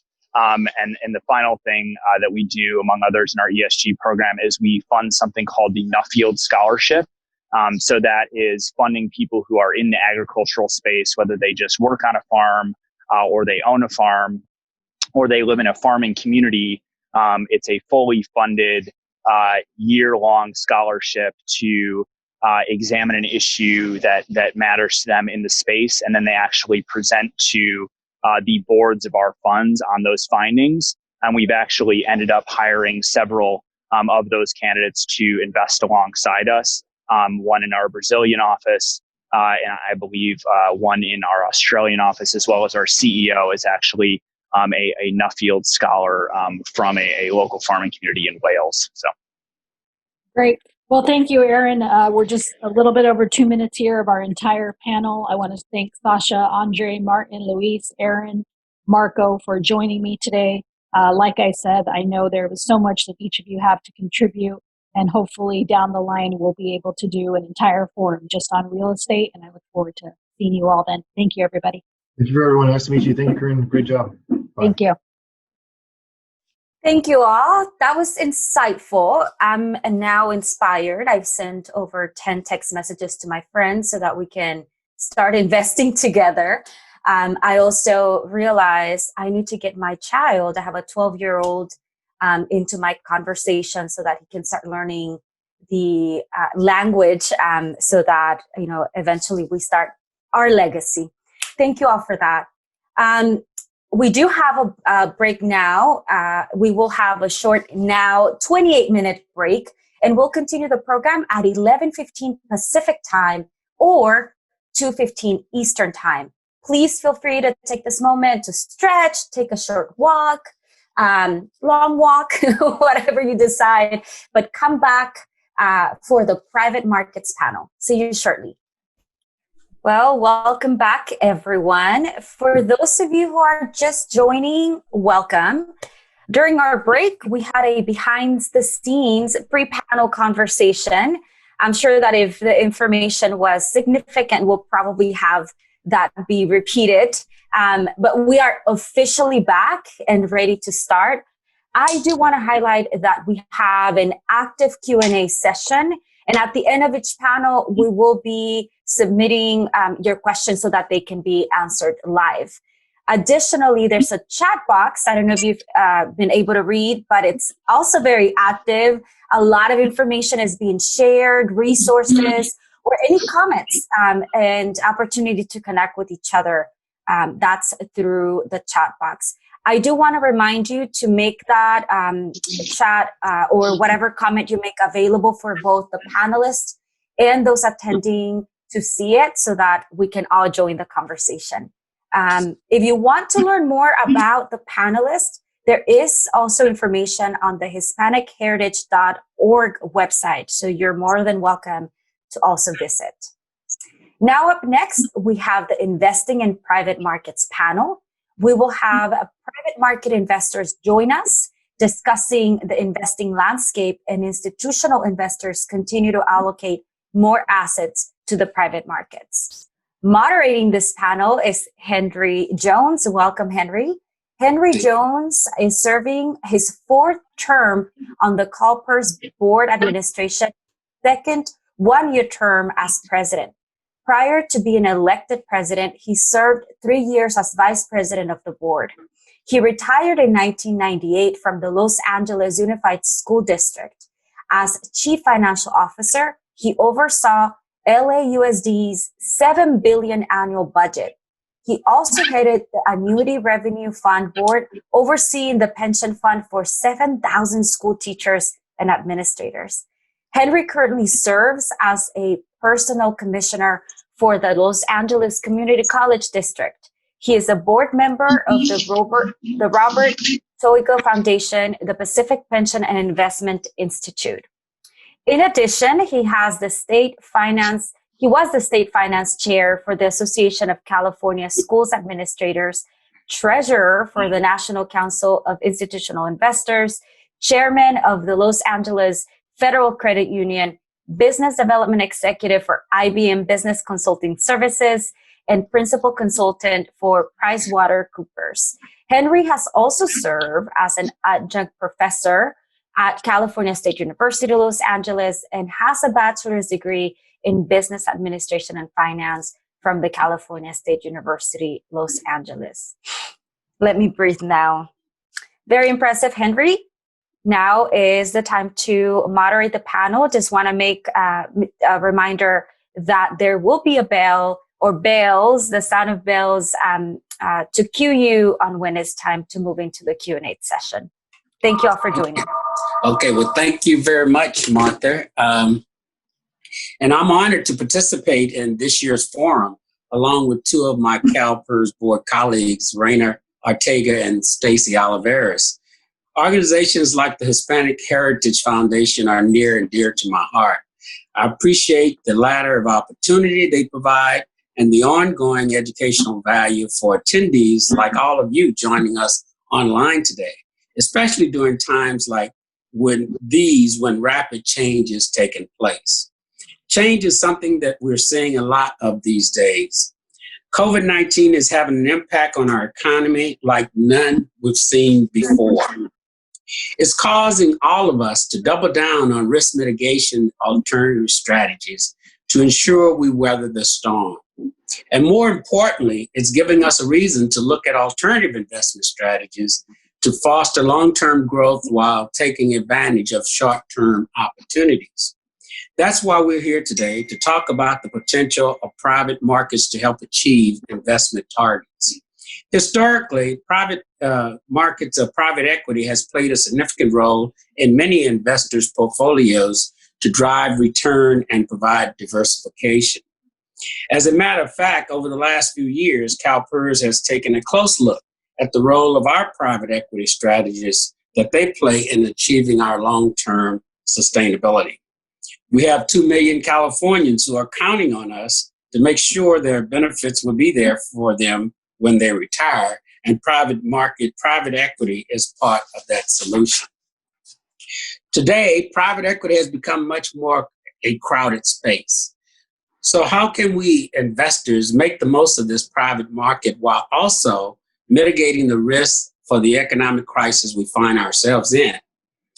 Let me introduce our panel to get the conversation started.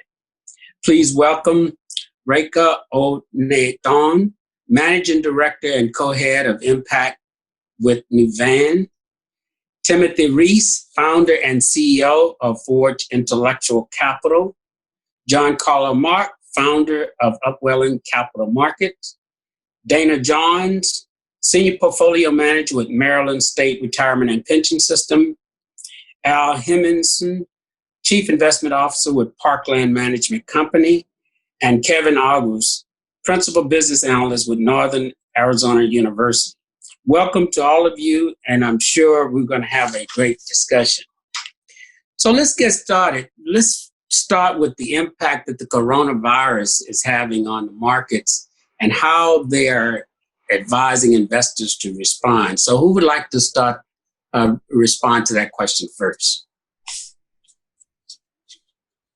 You want to take it, John, Carlos?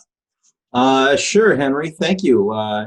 As you know, we work and try to find capital solutions and provide liquidity to institutional investors, portfolio companies of private equity managers, and private equity managers themselves. Clearly, the markets have been impacted. There are major sectoral changes that we expect to occur over the next, have already occurred and will continue to occur. Interestingly, in spite of the public markets rallying quite incredibly, I don't think we've seen the final. I don't think we've seen all the pain that obviously hit early. I think there's going to be lingering liquidity issues. However, the overall markets have responded pretty quickly. Obviously, the Treasury came in and put in some pretty important support mechanisms in the credit markets. There's significant capital, Henry, as you know, in this discussion we had before the panel began about institutions themselves being better prepared today than they were 12 years ago in the last financial crisis. Consistently in my conversations with institutional investors around the world, folks were ready for this, and they had allocation ranges, which we didn't necessarily all have before, where even though there may have been a denominator hit, they were ready and still had the capital to commit to the private markets, whether that be private credit or opportunistic credit or private equity. So overall, you've seen the capital flows into the equity markets. It's obviously provided a big lift to the equity markets. In the private markets, there is some pain at the underlying company levels in certain sectors, obviously restaurants and hospitality and events and travel and the like. But there's also been a huge uplift in other sectors, tech-enabled companies that are providing cybersecurity, ed tech, financial technology, those kind of things, which we are all taking advantage of right now. We'll see how long this recession lasts, and there will be knock-on effects that I think will impact industries for a while.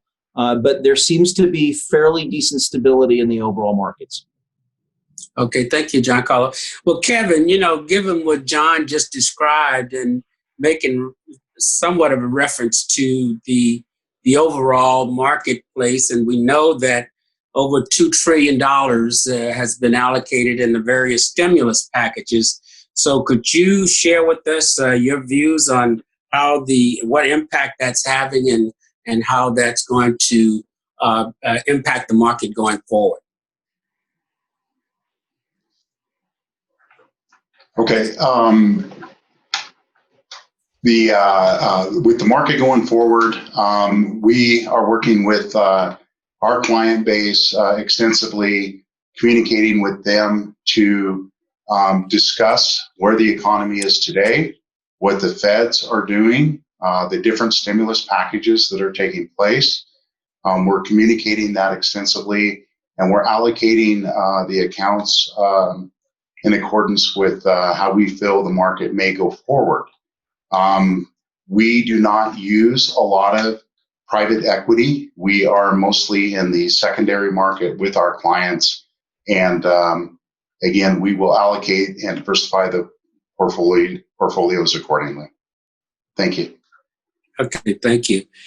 Still on the coronavirus issue, Reka, what do you see the spotlight shining on the whole issue of climate change policies and opportunities related to the environment surrounding the coronavirus issue? Yeah. Thanks, Henry, and lovely being here speaking with all of you today.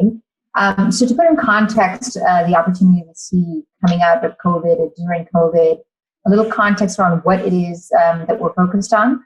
So I co-lead the impact investing platform in Nuveen. We've allocated over $1 billion to both private equity and real estate focused on intentional impact on behalf of our parent company, TIAA. We've learned a lot over the years, and most important learning is that two of the largest issues we think facing our world today are income inequality and climate change. And we have a true conviction that there are truly scalable and profitable businesses and projects that can achieve intentional, measurable, and quantifiable positive impact while also delivering strong risk-adjusted returns. And we're taking those learnings now to raise our first third-party private equity fund focused on the low-income emerging customer and solutions to climate change.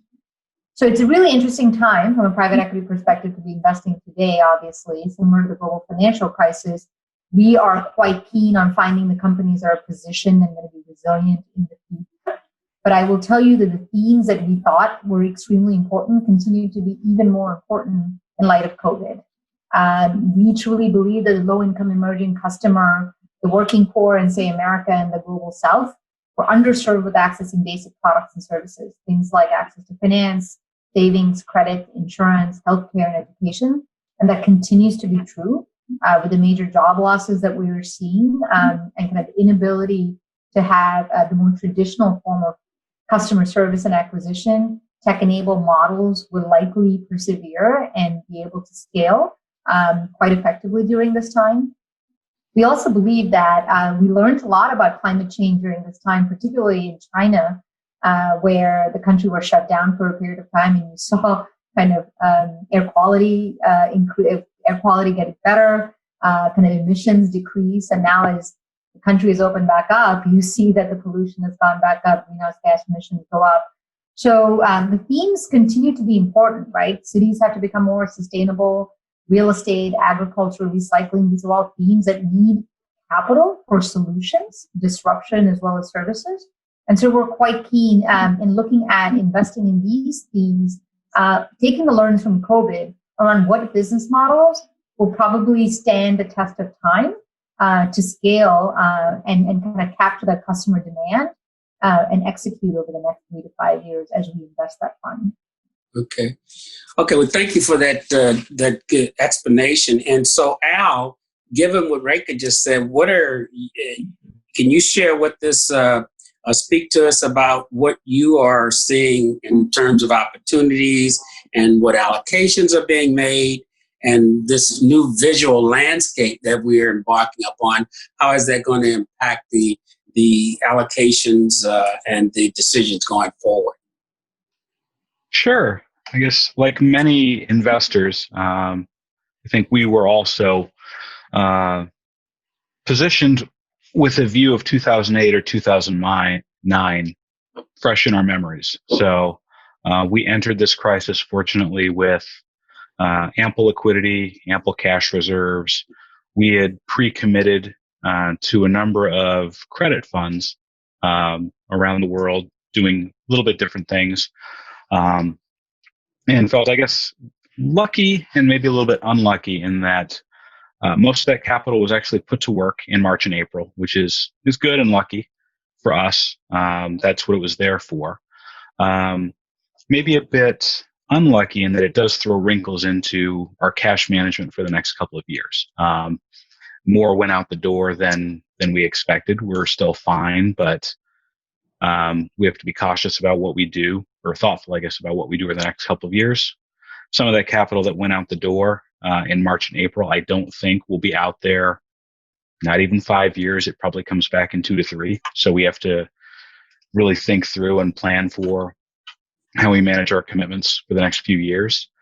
We have a large basket of buyout funds that all have, in our view, hopefully moderate leverage on their companies, but they are leveraged. And obviously their businesses have been slow, and depending on industry, severely slow or just maybe a little bit less slow.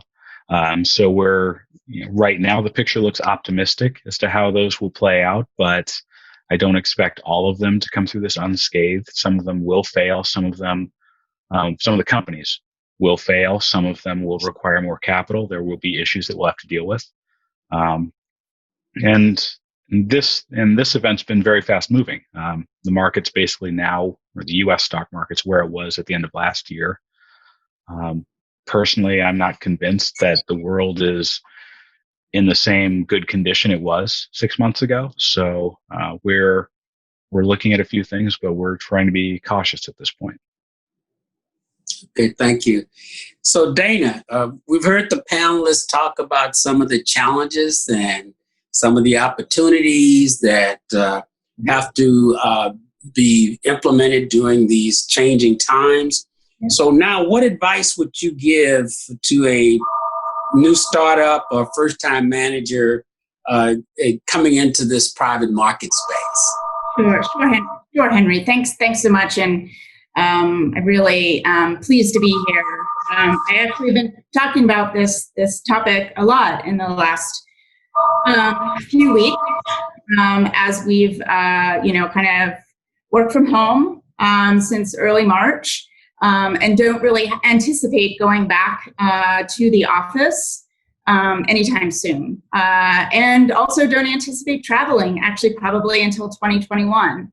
So what we are doing, as well as, I'm not in a vacuum, talking to my colleagues, other institutional investors and our managers about how they are approaching evaluating opportunities in this time when we are relying heavily on technology. And in my long-winded way to getting to kind of advice to managers who are out there, first-time fund managers, I know it's a really challenging time. And, very quickly, as was mentioned before, this has just been fast-moving. So plans that, kind of in the last quarter of 2019 to launch a fund in the first or second quarter of 2020 might be sidelined at this point. But my advice is to continue to reach out, to build within your network, reach out to investors, make sure that you identify if the institutional investor is the right fit for your strategy, depending on size or, investment strategy. A lot of times, if there's not traction, it has to do with, my commitment sizes are 100 million per commitment. And your fund is 100 million. So, that clearly is not the right fit for us. But at the same time, I think one of our obligations as institutional investors is to talk to first-time fund managers or second fund into your second fund to help build the universe, the network, and find like-minded, potential investors. So I know I put myself out there a lot, but I find it to be incredibly important, even in this time where we can't meet in person. The last conference that I was at was SEO in New York, and in February I was at TRS, and I met with a lot of managers very briefly. But what has happened on the positive side, a silver lining to all of this, is being able to actually have the bandwidth to talk to managers. While I can't, make a commitment, that, we will back a fund, I certainly can make the commitment to talking to managers. So I think there are others out there like me. I won't put them all on the firing squad with me, but but I do think that this is an opportunity. There's out of this will come different ways of evaluating, whether it's due diligence, how it's going to happen online. What do you do about if you're looking at a manager that you've never met in person? These are all questions that we are grappling with right now, and, look forward to, the next couple of years and seeing, we're excited about the opportunity. We haven't paused in our commitments, in our pacing. And, we've made a transition, and we're kind of just adjusting to that. So on that note.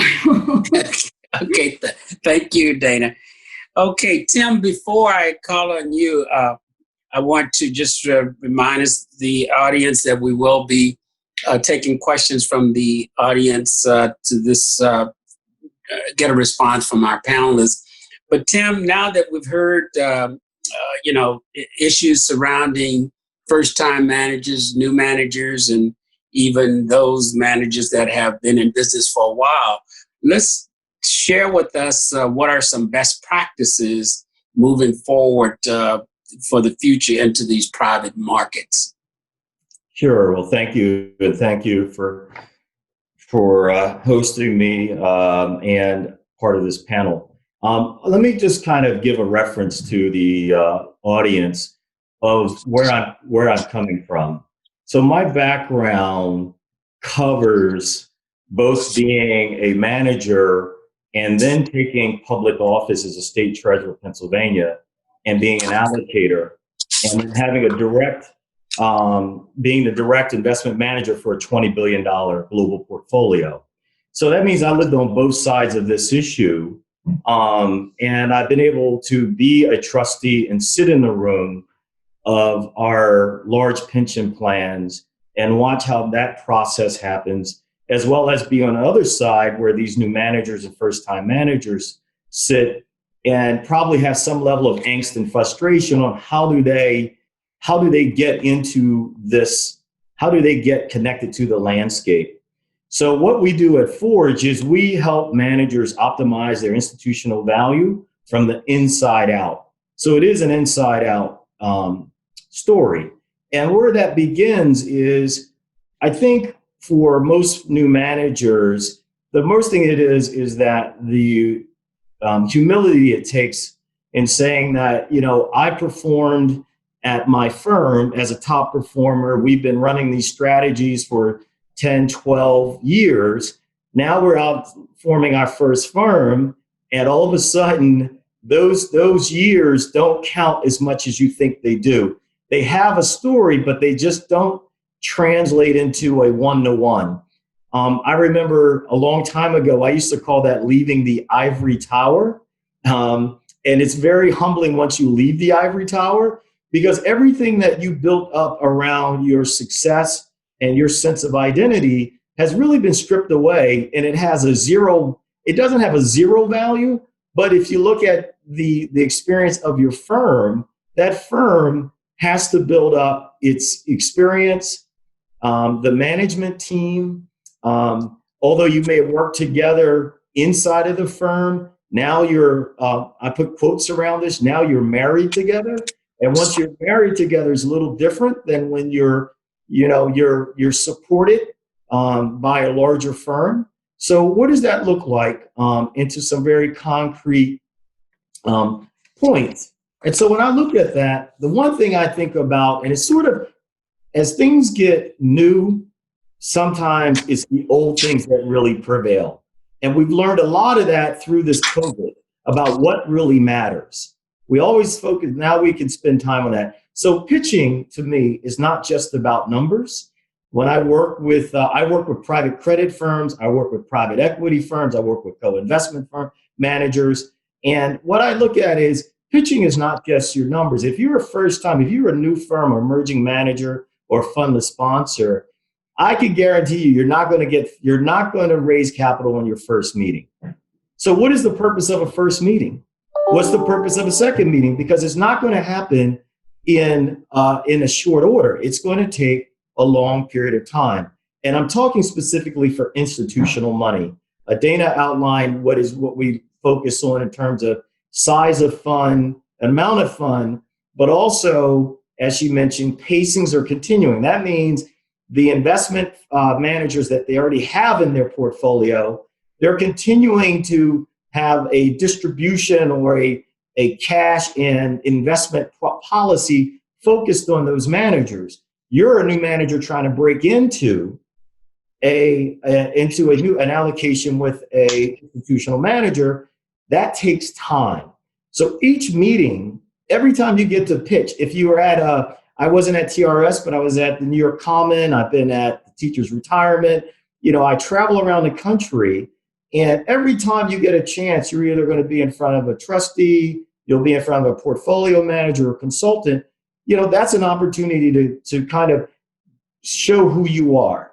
So that's one. The second thing is how you tell your story. Once you're able to get an audience, whether you gain an audience virtually, which is part of the going forward world, I think, or real time, you really need to know how to tell your story. I've seen some of the best private market managers in PE and credit. And if you're, other than being too big to say no to, if you're a new firm going to fund 4, fund 5, I see how you tell your story. And it's incredible how they understand their business and how they relate that business, not just from the pure numbers thing, but what is their passion and how they make that passion work. The third item is follow-up. It seems so underrated because most people send out their distribution book as a way of follow-up. But if you connected with someone and you feel a personal connection was made, I think it's important that you take time to maybe send a note. This COVID has been the greatest time to check in on someone. It is the greatest time to just say, I hope you're well. I hope your family well. And, you know, there's a bit of the technical aspect of this, but I'm really focused on your EQ, which is, do you really care? I mean, you have to really care. You can make a return. I don't think mature institutional allocators have a problem making money. They do not. What we're trying to do, which I believe in, which is my fourth element, is diversification. Being an African American or being a Latino, being a Native American, if you're of any indigenous ethnicity, and we only represent 1% of a $70 trillion industry collectively, as a manager, we're trying to gain more access. So we have to really not just focus on numerically, but who we are, being part of the landscape, and ensuring that we really are effective in trying to show that over time that we have a strategy to work. At this point, I'll stop and because this is a very rich conversation there. Yeah, right. Yeah, thank you very much, Tim. You're right. It's you know, these conversations, they start off and all of a sudden you realize that the time has come to a point to move on. But and that's when you believe that we wish we had more time, but have to stay within the time frames that have been provided. So with that, why don't we now open it up and to take questions from the attendees? And for that, I will call on Veronica. So would you please give the first question, and if they ask a specific panelist or it's a general question. Okay. Veronica? Thank you very much, Mr. Jones. The first question is, how do institutional investors break up private equity into categories, and is categorization impacted by their allocation process? Thank you.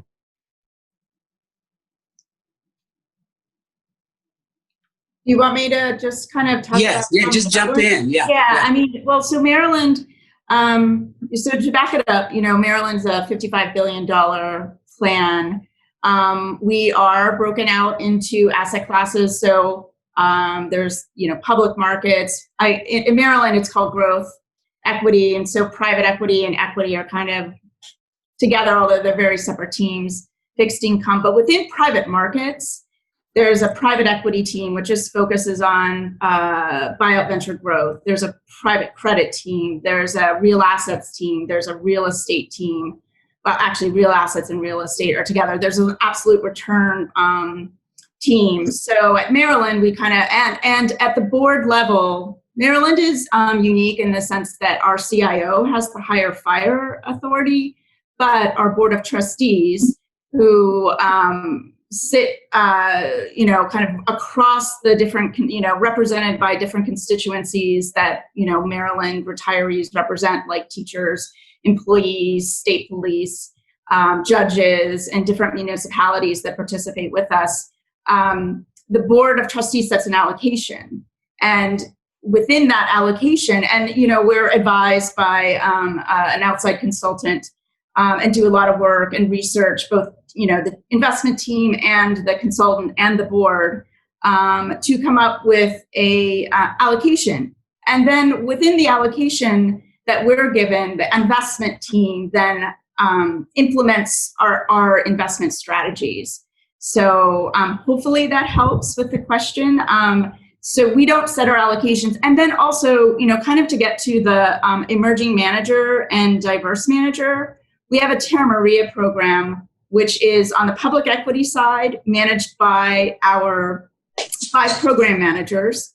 And on the private market side, we invest directly. We are not, we don't have an allocation to the plan that we have to invest a certain amount of capital, which we find then we can be very opportunistic within the strategies to kind of shift around and make relevant and hopefully, you know, alpha generating commitments.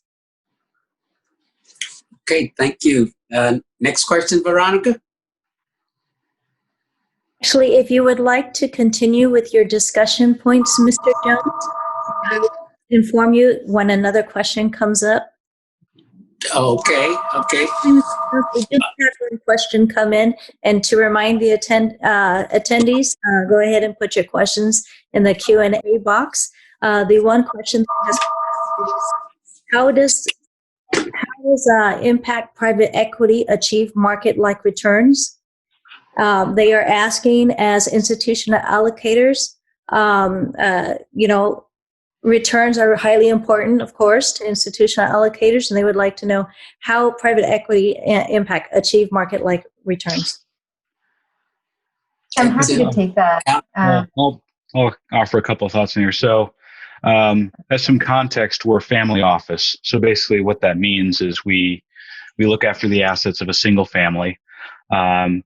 Like many families, there can be some differences of opinion and contentious discussions around issues, one of which is impact. One of the issues that our family cares about quite deeply is climate change. So we've done a few different things around that. Now, you do get some mixed messaging depending on which family member you're talking to, right? The family members generally care deeply about climate change, but they care deeply about returns as well, and they need the returns. And it's an aggressive portfolio.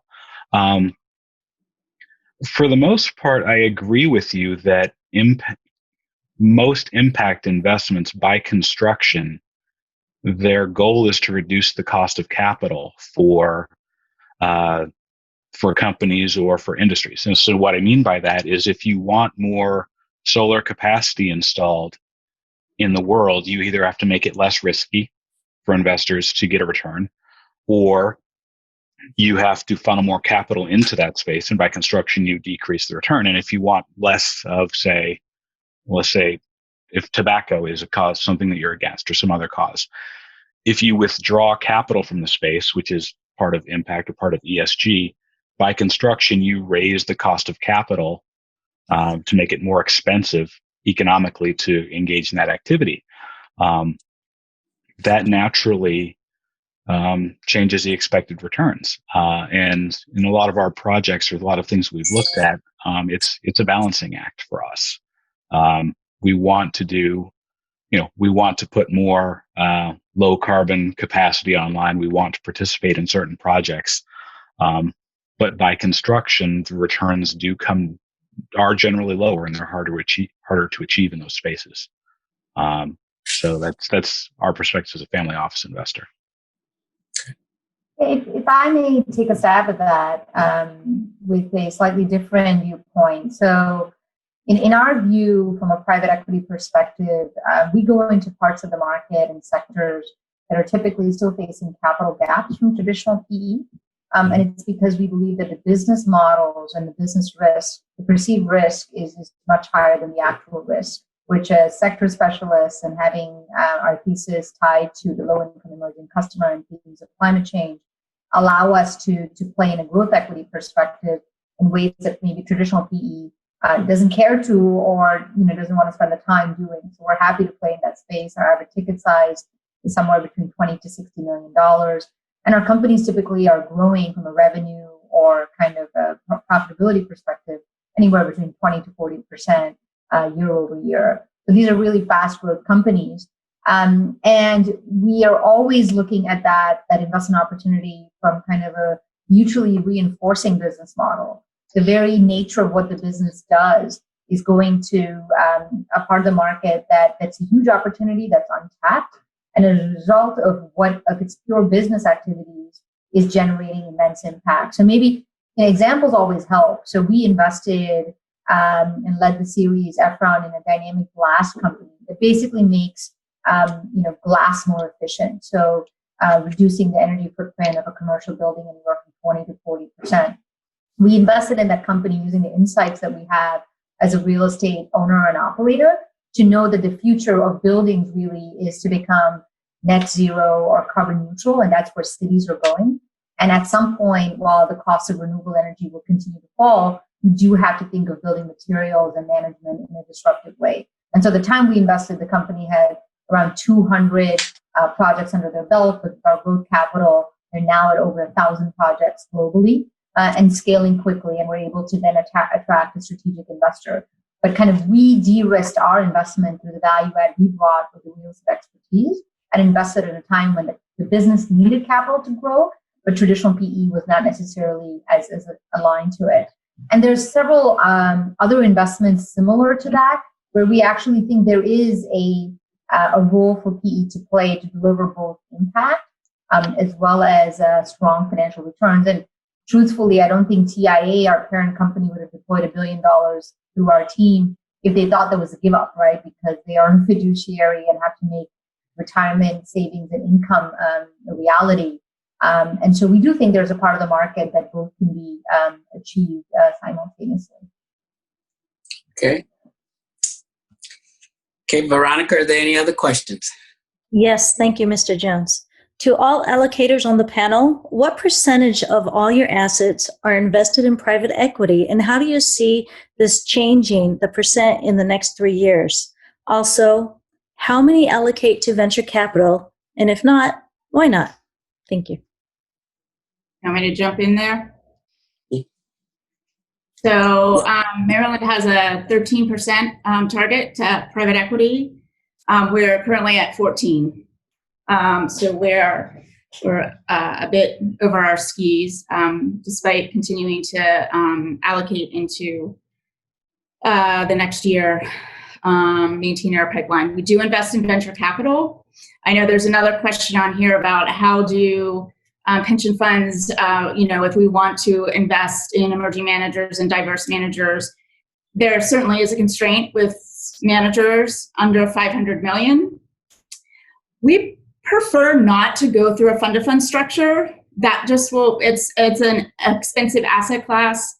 And, fund-to-funds, while very helpful in providing that access, we would prefer to do it direct. The way we've approached venture capital is that we have a separate account that helps us access early stage, small seed and Series A managers. So I think we've solved that. We think that venture capital is really an important part of the ecosystem, and we are allocating to it. I do think that in the next couple of years we will, we'll probably keep our allocation at the same, at 13%. I don't see it going any higher, but I do see us trying to find a solution to continuing to invest in emerging managers. It may not be this year, but it's certainly something that we continue to invest in our current current GPs, but we think it's really important to find a way to continue to, allocate to emerging managers and diverse managers. So it's a challenge we'll get to work on together. And I'll just pop in as one of the other allocators. We allocate about 25% of our assets to private equity. That's been pretty constant for a couple of decades, so I don't think it'll change much over the next few years. Venture is a subset of that, and venture is actually pretty small for us. It's about 3 to 4%, and venture's hard. Venture is probably the hardest asset class for us. Mm-hmm. Yeah, I would say venture is about 10% of the private equity portfolio. And when I'm saying private equity, that's venture, growth, and buyout. Right. We have 10% allocations to credit, 10% allocations to real assets. So we actually have almost about 40% of the fund the plan is invested in private market fund managers. And I'll indicate. No, go ahead, John. I was just going to say, wearing my trustee hat of the UC Davis Foundation, we have a $500 million endowment. The endowment, when you see this typically with endowments, foundations, and family offices, the allocation of private equity is between 15 and 20%. Because of the size, venture moves the needle, so the allocation of venture is much more significant than the other participants. It's difficult for a large pension plan that has billions to put to work to really move the needle with a $10 or $20 million venture commitment. So where you've historically seen large supportive venture has been through the endowment foundation world.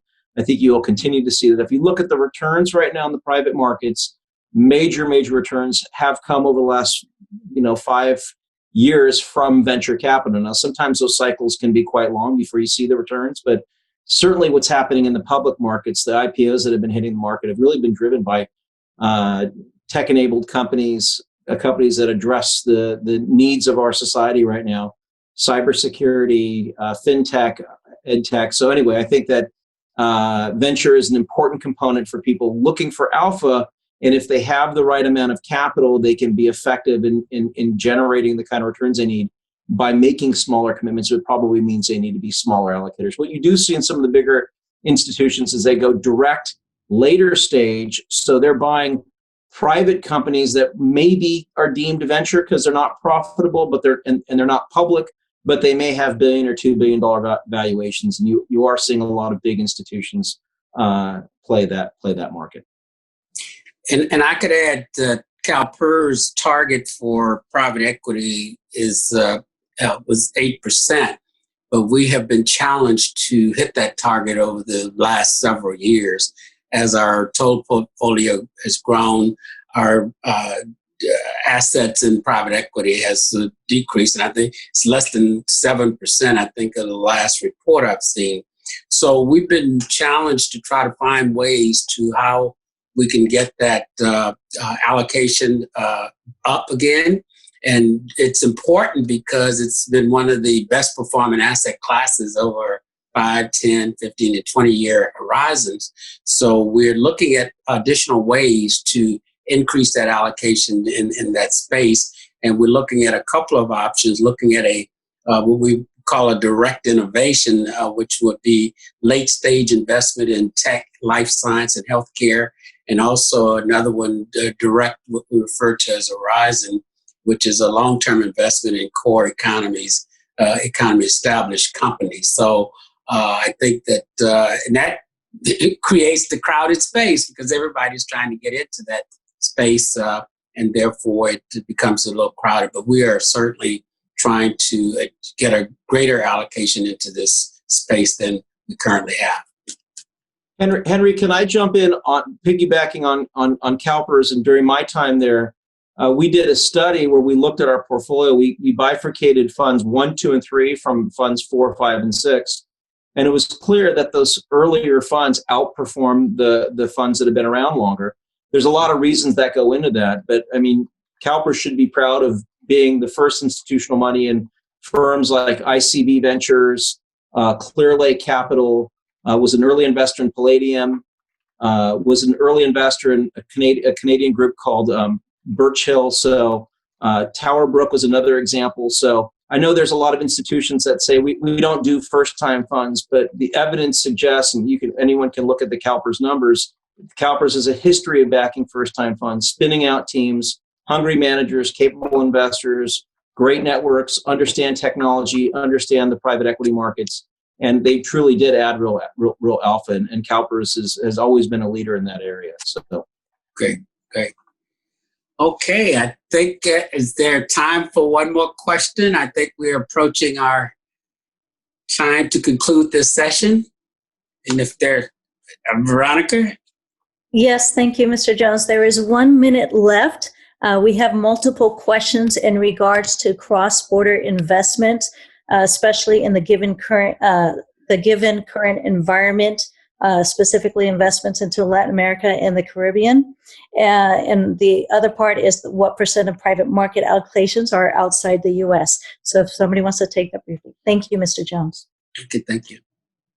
I can jump in with this. So we think emerging markets and non-U.S. investments are a very important part of a diversified impact investing portfolio, not to mention you have over 2 billion adults globally who don't have access to a bank account in the global south, and tremendous opportunity for business models that serve women and low-income groups there while being very financially successful. In Latin America, one of the more recent investments we've made is in a Peruvian caja, which takes deposits in rural Peru and really has perfected the ability to lend microloans to kind of the small agri enterprises in the Andean region, fast growing company, and in a market that's very highly regulated. The Peruvian financial services sector, very regulated. So there's kind of a good construct for U.S. investors like us to be able to manage our investments there. Depreciation is going to be a constant across markets. And so while you can naturally try to hedge your non-U.S. portfolio by diversifying and not overexposing to any one market, the reality is we bake in depreciation into our return analysis, right? We assume anywhere from a 2 to 5% depreciation in any given year. But we're seeing the CAGRs of these loan books grow at 30, 40% year over year. So you more than make up for what you lose in currency. So we continue to be very keen on non-U.S. investments. Okay, thank you. And I think our time has run out. And so I'd like to thank all our panelists for joining me today. And I hope our guests have learned as much as I have. And I hope you find ways to implement some new ideas that will achieve risk-adjusted investment goals for long-term prosperity. And with that, I'll turn it over to Veronica to close us out. And thank you again, panelists. Thank you, everybody, for joining us. We appreciate your attendance, and we will be turning it over to Martha for the next session. Thank you. Thank you, Veronica. Thank you, Mr. Jones. Really exciting. As a founder myself, not of a fund, but an actual company in the tech space, service and tech, it's exciting to hear that, the work we do is something that keeps you motivated in diversifying and looking at ways to better support the long-term viability of companies like myself. So really, really exciting. We do have a couple minutes before we start into our next panel entitled Emerging and Specialized Manager Programs. It will begin promptly at 12:05 Pacific, 3:05 Eastern Time. So we have a couple minutes. But for those of you who have just entered the room, we do have a very active chat.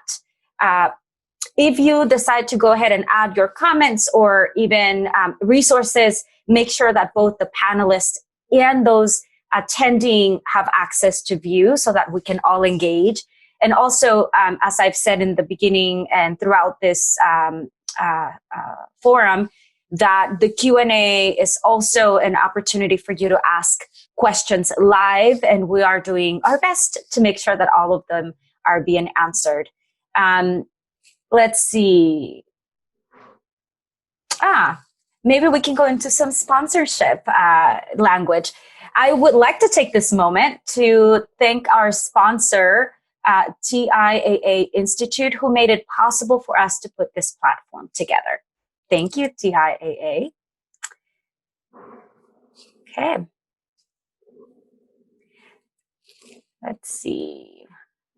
So Emerging and Specialized Manager Programs is up next. I'll give you some time to drink coffee, grab some water, and we'll be right back. I thought maybe we could take this time since we have a couple minutes, we have about 4 minutes, to review some of your takeaways so far for the first 3 panels that we've had. So if you want to go ahead and chat on the chat box, obviously, any takeaways so far or any wake up moments that you've had, opportunities that you are now looking into because of your learnings. I would love to share with the rest of us what has been significant in the past 3 panels. That would be great. I would love to read some out loud to you as we join back. But in essence, we can do that throughout the little breaks we have. And I think we're ready to go on to the next panel. I am excited to introduce to you the Emerging and Specialized Manager Programs panel. For those of you who are just joining, we have a chat box where you can ask your questions, and we do our best to answer them live. Let's see. So in this panel, the Emerging and Specialized Manager Programs, we will have emerging and specialized investors who will focus on best practices in evaluating emerging and diverse managers, and the opportunity for new managers. We will be having a Q&A session at the end, as I've already mentioned. Moderating the panel, we have Ophelia Basgal. Ophelia Basgal is currently a consultant at the UC Berkeley Turner Center for Housing Innovation and Senior Executive Consultant for Inclusion, Inc., a diversity and inclusion consulting firm. She was the ninth regional administrator for the Department of Housing Urban Development from 2010 to 2016. Prior to this position, she was a vice president for community relations at PG&E from 2005 to 2010, an executive director of the Alameda County Dublin Housing Authorities from 1978 to 2005. Ophelia has a BA in distinction from Arizona State University and a master's in social welfare with a specialty in administration from the University of California, Berkeley. She is an active member of the community, serving in the boards of trustees of the San Francisco Foundation, where she is vice president, Mills College and the Alameda Community Employees Retirement Association, and $8 billion public pension fund. She is also on the advisory board of the Public Policy Institute of California and the UC Berkeley Goldman School of Public Policy. Thank you for joining us, Ophelia. Friendly reminder, towards the end, you'll hear bells. That's a cue for the Q&A. Take it on. Thanks. Martha, thank you for that very kind introduction, and I'm delighted to be here with the group today. And we're going to try to keep our introduction short so that we can go into a full discussion. I want to introduce the panelists briefly. You have the slide in front of you, but we have Arthur Guimaraes, who's the Chief Operating Officer at the University of California Investments, Caroline Greer, who's Chairperson, Common Fund Diversity and Inclusion Office, Israel Munoz, who's the Investment Analyst for the Illinois State Treasurer's Office, and Robert Raven, who's President and founder of the Raven Group, the Diverse Asset Management Initiative known as DAMI. Before we leap into the panel discussion, I just want to say that I think the timing couldn't be better for this Investors Forum on this topic. We're clearly at a very difficult time in our country, facing issues of race and racism, and all sectors have been impacted by this. I don't think there's any that we can point to that you can say there's not some impact. And it was just about a year ago that the CFO of the Knight Foundation was testifying before the House Subcommittee on Finance and pointed out that women and minorities manage less than 1.3% of the assets in the $69 trillion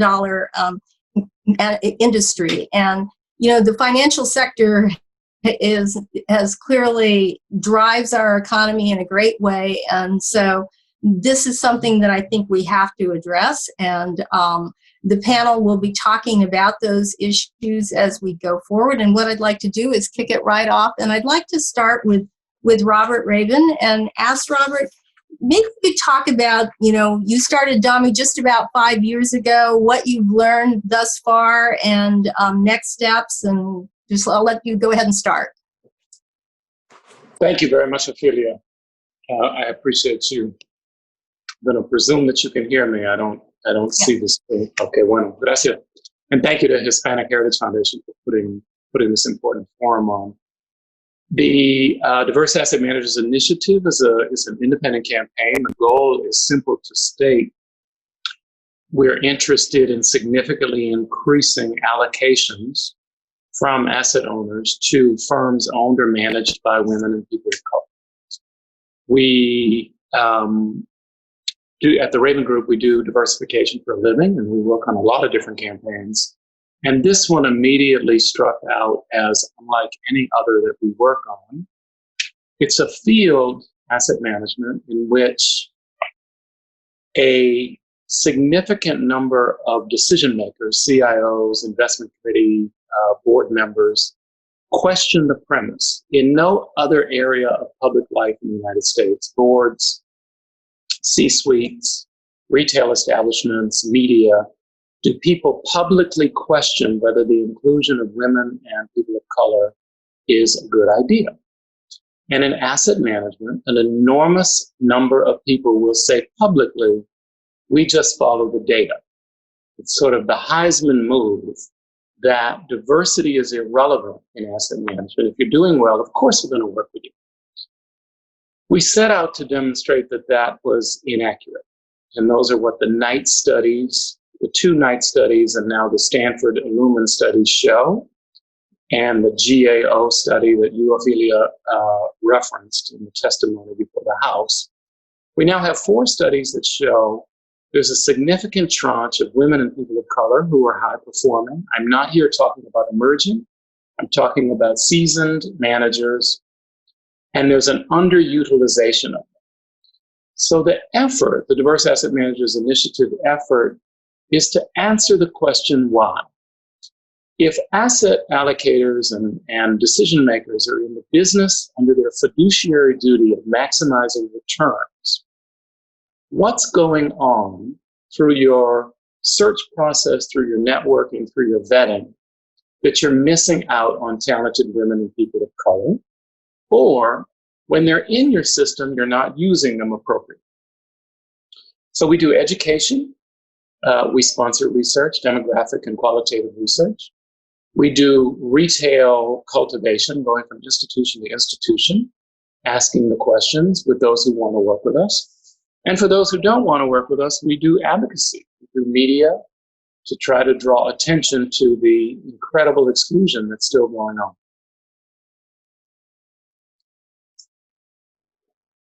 What have we found? We have found that people are not playing around. The obstacles, the number of CIOs who do not want to have a private or public conversation about whether or not they're working with women and people of color is extraordinary. The sort of gentle conversations that you do in other areas of diversity, where you demonstrate the talent, you show the pipeline, and you ask the questions, aren't working fast enough in the vast majority of institutions that we are targeting. And so, regrettably, you have to rely on efforts beyond Please, Mr. Please to crack open these incredibly opaque institutions. And that's what we're doing at the Diverse Asset Managers Initiative. I'm happy to talk about it in Q&A. You're on mute, Ophelia. Yeah. Thank you, Robert, for that. But we do have some bright spots, and what I'd like to do now is turn it over to Israel to talk about the work in your state and how things are going. Yeah, I had 2 slides, if those could please be presented. Great. Well, thank you all for having me. It's really an honor to be here among all of you. I'm the youngest person here, so I just feel very privileged to share this space and to give my point of view and tell you more about what we've been doing with the State of Illinois' Treasurer's Office. So maybe I could begin by telling you all a little bit more about what we do. We are the fiduciary institution for the state of Illinois. We manage about $32 billion in investments for the state and for municipalities, and also manage other specifically focused funds. These include funds such as the 529 College Savings Program, the ABLE Fund, which is an investment account for people with disabilities, Secure Choice, which is a retirement account for employees without access to one, as well as the Illinois Growth and Innovation Fund, which is a $1 billion private equity and venture capital fund for investments in Illinois. So over the past 5 years since the current administration took office, they have made it a priority to utilize more MWVD firms. These are firms that are owned by minorities, women, veterans, and people with disabilities. And the way that we've done that is, one, to have events and dedicated resources for those firms. Every year, we have the Diversity in Investments Forum, in which we invite MWVD firms to meet with us, learn about our portfolios, and ultimately build a business relationship with them. And we also have an investment analyst, that would be me, who is dedicated to speaking with MWVD firms, telling them about our portfolios, and just being a point of contact. We really want to strengthen the pipeline for MWBD firms looking to do business with us. Further, all of our RFPs now give preference to MWBD firms. Third, we implement the Garcia rule, and this is a version of the Rooney rule, and it requires that investment consultants always include at least one diverse manager in every single one of our searches. And third, with the equity, diversity, and inclusion assessment, all of you who are on social media over the past few weeks, you may have seen a tweet that went viral. It was by a woman named Brandy Taylor, and it says, "Thank you for your Black Lives Matter graphic. May I please see a picture of your executive leadership team and company board?" So we live by that. The Equity, Diversity, and Inclusion Assessment is an annual survey that we send to every single business partner. And so that includes banks, broker-dealers, asset managers, investment consultants, and so forth. And in this assessment, we look for what these companies are doing in terms of equity, diversity, and inclusion. So that includes at the leadership, the ownership level, the board level, what does diversity look like there? We also want to see what diversity looks like across the employee spectrum, so from the lowest ranks to the highest ranks, as well as what are the organizational activities that a company has. So this includes things like when they hire someone, do they have a policy to include diverse candidates in hiring? Do they support equity, diversity, and inclusion as part of their corporate responsibility programs? Do they have supplier diversity programs? And for our investment consultants, we always want to know, or we want to know if they always include diverse managers in their searches, and how often they recommend diverse managers. And so with this assessment, we highlight the importance of equity, diversity, and inclusion, and it's a way to add a little pressure to companies and to the industry to move in this path. And in addition to that, we've also had active policy support. So we advocated for the passage of Senate Bill 2363, and it set the aspirational goal that all state funds should have at least 25% of AUM with emerging managers. And if we could turn to the next slide, please. So the results are pretty evident. Since the end of calendar year 2015, we've had a 165x increase in the utilization of MWBD firms. So as of the end of April 2020, we had $3.2 billion in assets under management with MWBD asset managers. And that represents about 10% of our entire portfolio. But then if we look at other portfolios, such as the Illinois Growth and Innovation Fund, it's not listed here, but 42% of the committed capital for this venture capital and private equity portfolio has been committed to minority, women, veteran, and disabled, as well as LGBTQ venture capital and private equity firms. And that's really unheard of in the industry. And we have been able to achieve this because it has been a top priority for our office. Israel, thank you. And I think this slide tells the story. Very impressive. Let's now move over to Caroline. I'm wondering if you could talk about what Common Fund is doing in terms of educating people on the value of basically having diverse managers, and just generally what your experience has shown. Caroline, you're on mute. I got so excited I started talking too soon. Thank you very much, Ophelia, and thank you very much to the Hispanic Heritage Foundation for including me in this talk. This is a real passion of mine and a very important initiative for Common Fund as a whole.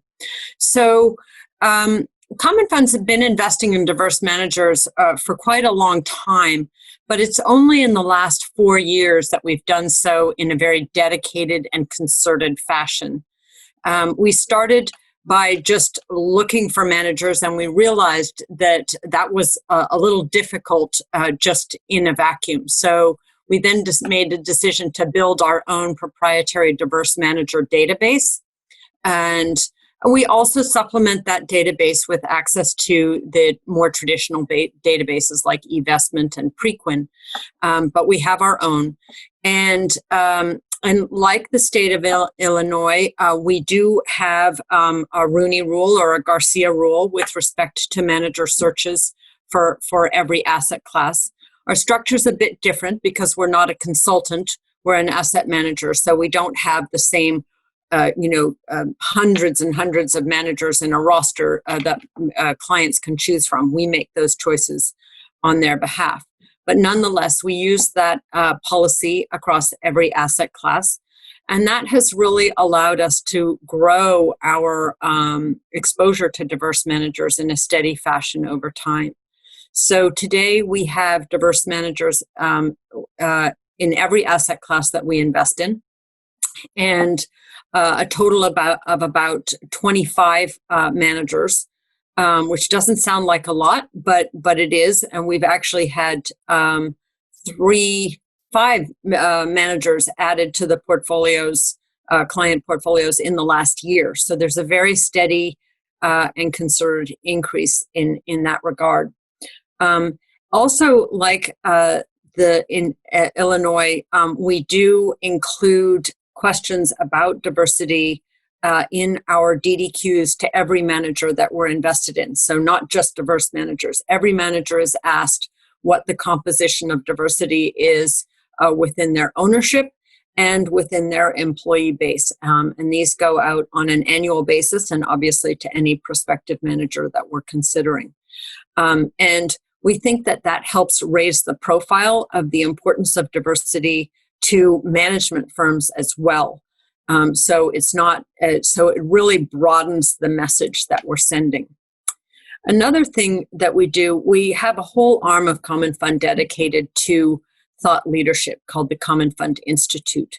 And through the Institute, we conduct interviews with managers. You can see all of these are available for free on our website. We have blogs and papers that we write about diversity and try to educate our client base on the importance and value of having diverse managers in their portfolios. Caroline, thank you. And it's really nice to have different perspectives as we go through this. And now I want to turn to Arthur, who is in California as I am. And Arthur, maybe you could talk a little bit about the challenges of, Proposition 209 and the emphasis that we're only supposed to be focused on performance and not take anything else into account, and just the issues of managing in this environment here, and whatever suggestions you might also have to be able to address that. Sure. Thank you, Ophelia, and thank you, Hispanic Heritage Foundation. It was great to be here last year at Mills College, and great to be back. So being in California, it really does present some interesting challenges. I think Proposition 209 in itself is interesting, and unlike some other states, and I'm not a lawyer, so I'll put we do have plenty of lawyers at the UC, and our understanding is, simply that you can't use race, creed, sexual orientation, etc., to make decisions.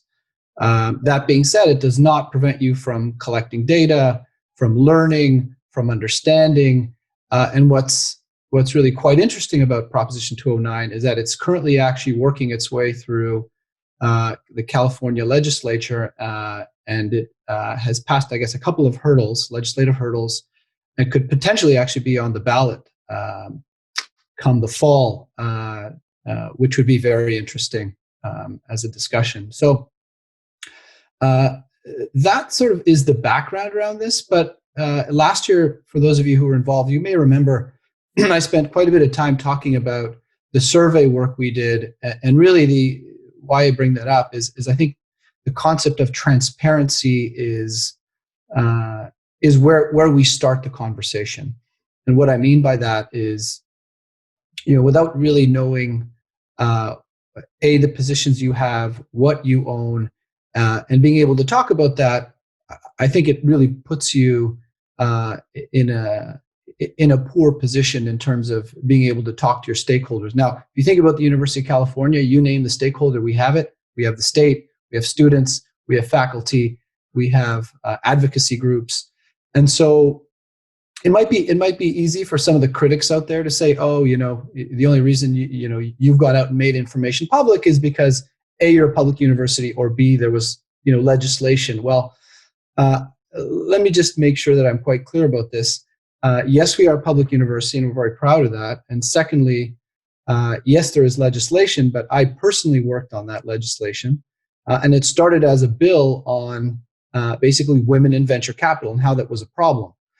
And I think we can all agree that's a problem, but we worked with now Senator Caballero's office quite closely and voluntarily agreed to annual reporting across all our asset classes.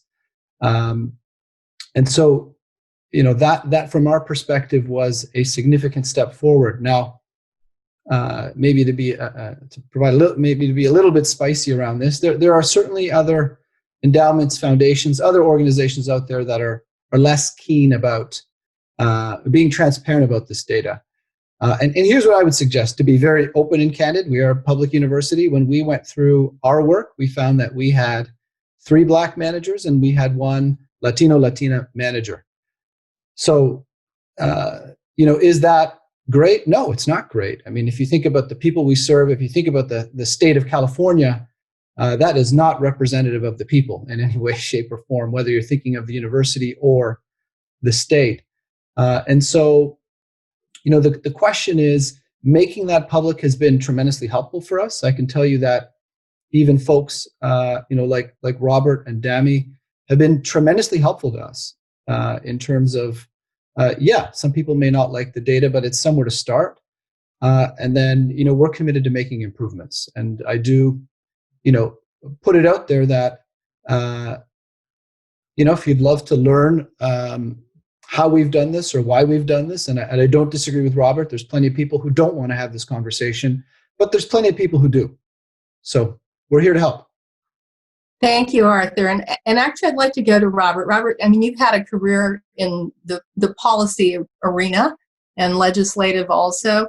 I mean, there are people who just simply decline to give you the information. They and wondered, what are your thoughts about how to basically go about making that change so that, we can see diverse managers having a part of this, $1 trillion, $69 trillion market, be able to have an opportunity to access that. Robert, you're on mute now. Thank you for the question. I'm just so delighted to be on this panel. Everybody on it is really making a difference in this entire field. And I just, it puts me in a good mood to work with people who are fellow travelers. Regrettably, the vast majority of the work that we do in this area is not with fellow travelers. So regulation, statutory or legislative or policy requirements that this be done is a last resort for me. I will say the common link between Illinois and California is both were required to do what they're doing by their state legislators, by law. That is no comment on, I think, the motivation at this point of the many people in the Treasurer's office, and I work very, very closely with the University of California. They are absolutely committed, but it's a fact that it was a legislative push that got it over the finish line. I think policy and legislation is a last resort. I'll tell you why. One, it's hard. People fight. 2, I think, regrettably, it reinforces the bias that white people have.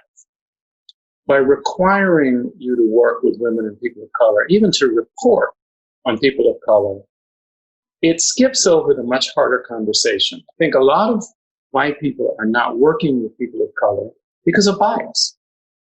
They haven't seen people of color performing at high levels. When they do see it, they think it's a unicorn phenomenon. It's sort of a one-off. And so, The implicit or explicit bias is the significant thing that needs to change.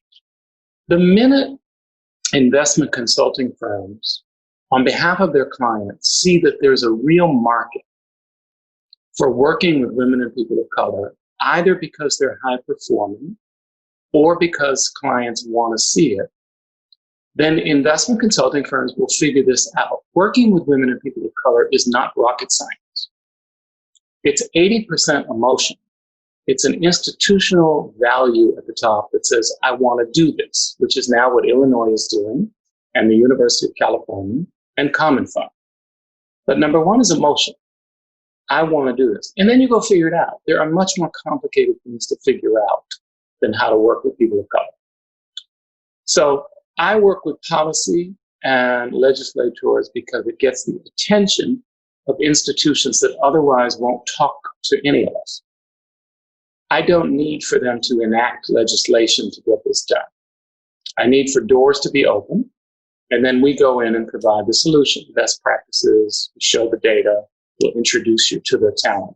Similarly, I work with Reverend Sharpton. I don't like doing it because of what I said. I think it reinforces to a lot of white people that this is a social justice issue. To exclude people based on race is a social justice problem. But I am running this campaign around performance. And if you're not working with the most talented pool, you're not maximizing performance. But Reverend Sharpton can get Princeton or Harvard or the University of Michigan to respond. And once they start responding, I can go in and have the conversation that I'm having in an extremely constructive way with the University of California. Thank you. Caroline, if I could go to you, I mean, I just wonder if you'd like to build on that in terms of, you know, what Common Fund does around education, and maybe even if we didn't talk about this, but pipeline development also, perhaps? No, thank you very much, Ophelia. I'm glad, because I was sort of sitting on the edge of my seat wanting to add to what Robert had said. This is a slight diversion from your answer, but I just wanted to add to Robert's comment. You know, I think it is important to continue to look at positive developments, and there have been a few. In one area of the diverse manager arena, which is women, we have seen increased coverage, even very recently, about positive performance that women managers show and demonstrate, even in this most recent market downturn and recovery. And those kinds of data points are very encouraging and important for us to broadcast more broadly to, in Common Fund's case, our clients, but as well to the broader investment community as well. And because they solidify what Robert was saying, is that there is a performance argument here. The other argument that we like to make to our clients and that we talk about is that we believe that it's very important to expand the universe of available talent for our clients. If we're not giving them the broadest universe, we're clearly missing out on the opportunity to invest in talent on their behalf. So I think that if you're not looking at a certain segment of the population, and particularly those who are people of color, veterans, people with disabilities, and women, then you're missing out. Caroline, thank you. Did you want to add anything else? That's fine. Thank you. Okay. Are there was there anything you'd like to add to that, since you've been working on this issue for a while? You know, I'll throw it out there because I think it's an easy question to ask, and it's a much harder question to answer. And even our own board of regents, who are very engaged in the conversation, like to ask about metrics. How do you measure whether you're doing a good job? You said to me you had, you know, one Latinx manager and 3 Black managers. Is it 5? Is it 10? Is it 12? So if you think about the type of organization we are a pension and an endowment, and we run working capital pools, an insurance company, et cetera, et cetera. And so we play different roles, and many of, you know, for example, you know, even Israel and Chicago also play a different role. So first, we're an asset allocator. So we hand out money to investment managers, and that survey that we did basically went out and surveyed 108 of them, and got our goal is to get 90%, and that's asking them tough questions around basically their leadership team or ownership. So I think those stats matter, right? Are you getting not necessarily what their answers are, but are you getting them to respond? Are you getting them to engage? Remember that we're also shareholders. We own stock. And so the way we vote our shares also matter. And so, again, we have the opportunity, and we're doing more in the engagement space. And California has been a leader if you think about women on boards. And so we have worked with some of our own California pension peers on initiatives such as the California Initiative. And finally, in terms of an employer, we obviously we hire people. We are a fairly small team. We're only about 60 of us. But again, in terms of whether you're thinking of the Garcia or a Rooney type rule, and I agree with Caroline, the aperture of that that camera needs to be wide so that you're capturing all the best talent, and that's flowing all the way through. It's not about necessarily the ultimate decision, but it's about having a qualified pool of applicants, and then you really are hiring the best and most capable. And I would add one last thing, which is education. Robert mentioned bias and implicit bias. There's explicit and implicit bias, I could argue, but I think training, and particularly for investors, I think is really quite critical in that space. I think that's really a good point. And Israel, I wonder if you could talk a little bit about your efforts in Illinois around, you mentioned you have forums and you bring people in. Talk a little bit about what you're doing around education, and if you're addressing issues like implicit and explicit bias. Yeah, I know that oftentimes at the diversity, and I've only been with the state treasurer's office for 5 months. So there's still a lot that we've done that I just have not been at all involved with.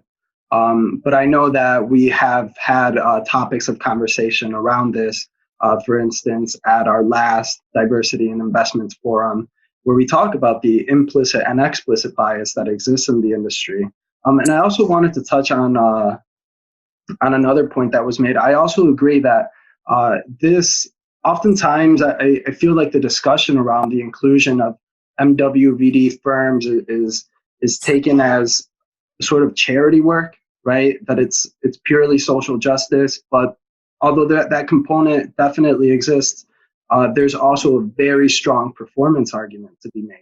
And studies have shown, especially within the private equity industry, that private equity firms that are owned by diverse people outperform the industry benchmark. So those who are not implementing diversity within their investment strategy are really losing out on returns, and they're not fulfilling their fiduciary duty or their maximum return duty or whatever it may be. So yeah, those are just some comments that I wanted to make.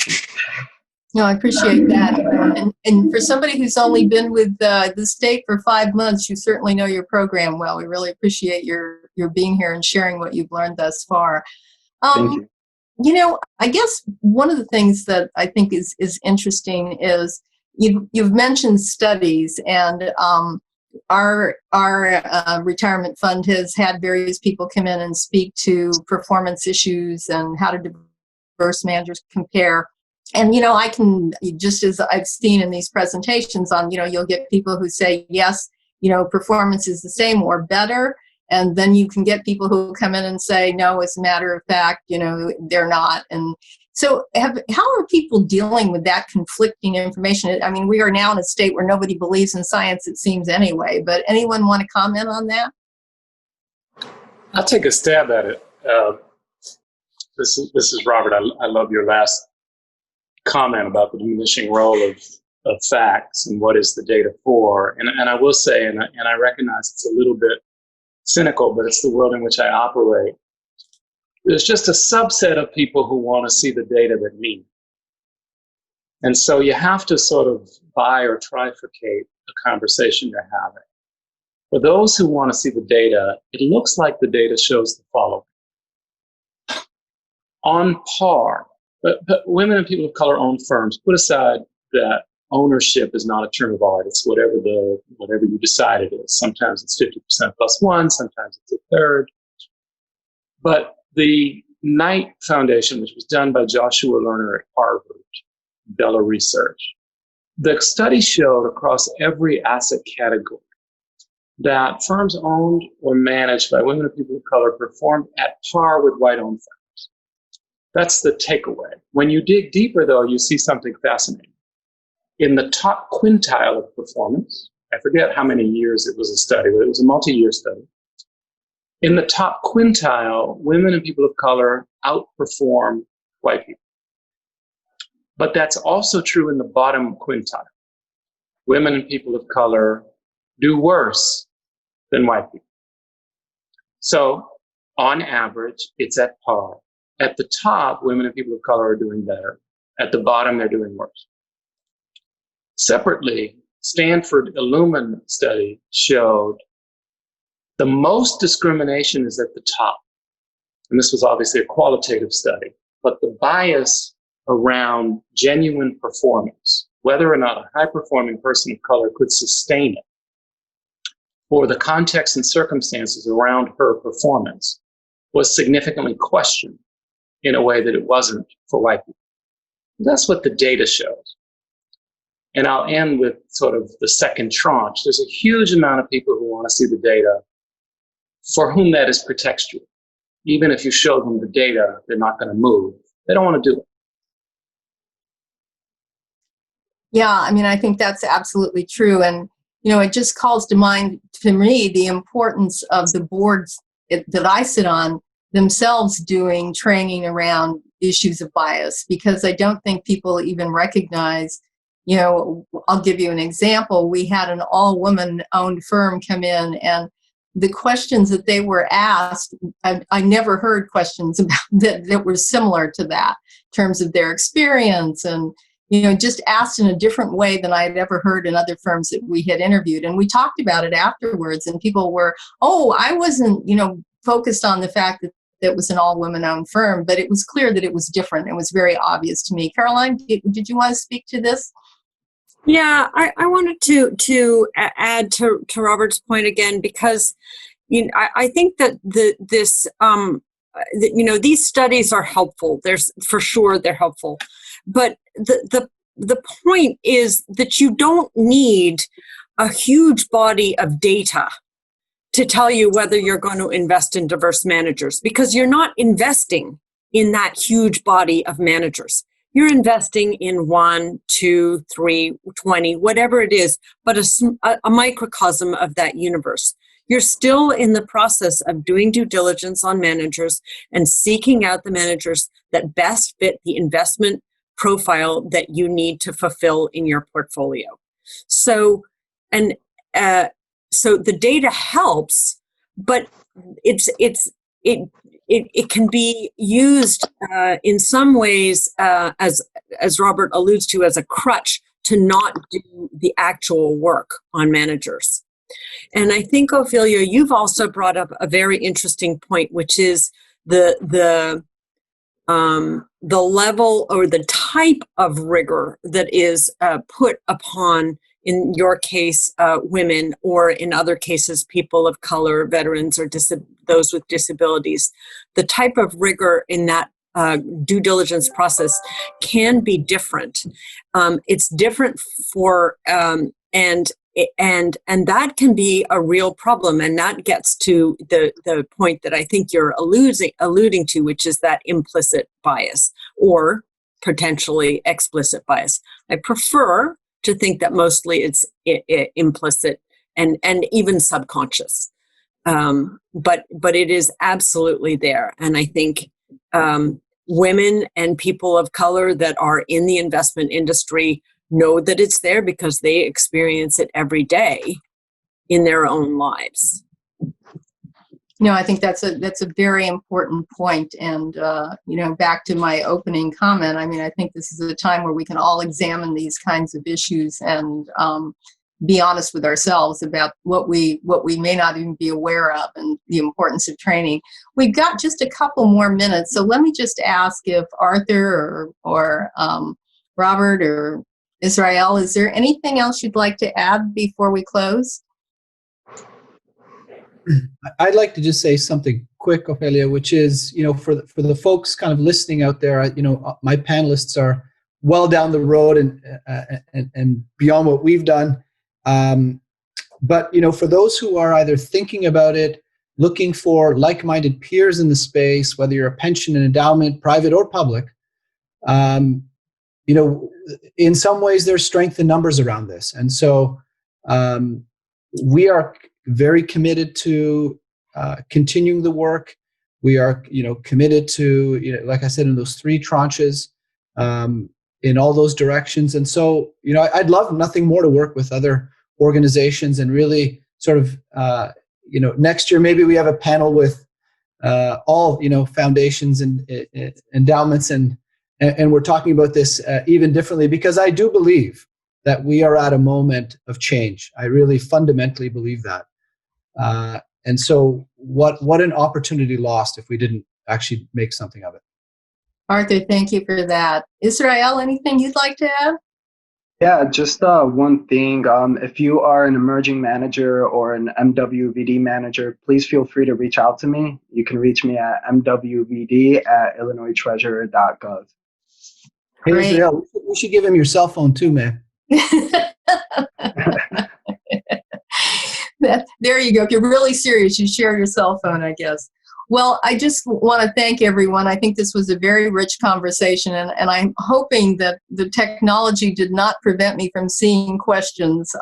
We didn't get any that I could see. So this was a rich conversation that went on, and I think I want to thank the Hispanic Heritage Foundation for sponsoring this forum and encouraging this conversation. And as Arthur said, next year, maybe it's even a broader discussion with the various endowments and foundations and across the sector as to what we're seeing. So, I again want to thank my panelists for their thoughtful comments and for their experience. And as we continue this work, and hopefully we'll see some progress that will look very much like Israel's second slide as this industry over time, and hopefully not too long a time. I'd like to see that same arrow go up across the country. So with that, I will close. And does it go back to you, Veronica? I'm not sure. It goes back to me, Ophelia, Marta, the MC. Oh, Marta, okay. All righty. Thank you so much. Well, I think we're set for closing remarks. Once again, thank you all for joining us today. What a way to end the first day of the Investor Forum. I am extremely excited about what the future holds, specifically for the conversation we just had. I heard words like diversification from the very beginning of the day, where you invest, who you invest in, and now is really being critical about who you bring into the circle of investment, your friends, and those that you employ to make sure that you also have that diversity within. So on behalf of the Hispanic Heritage Foundation and sponsor TIAA Institute, thank you all for joining us. This concludes the first day of the 7th Annual Investors Forum. Tune in tomorrow. We're starting early or earlier than today, 8 a.m. Pacific, 11 a.m. Eastern Time, to hear from senior institutional investment officers on their approaches to asset allocation and risk management in light of institutional constraints. For a special keynote, a fireside chat with Jose Minaya, CEO of Nuven and TIAA company, moderated by Stacy Olivares, board member at the California Employees Retirement System. Thank you all. Enjoy the rest of your day. See you all tomorrow.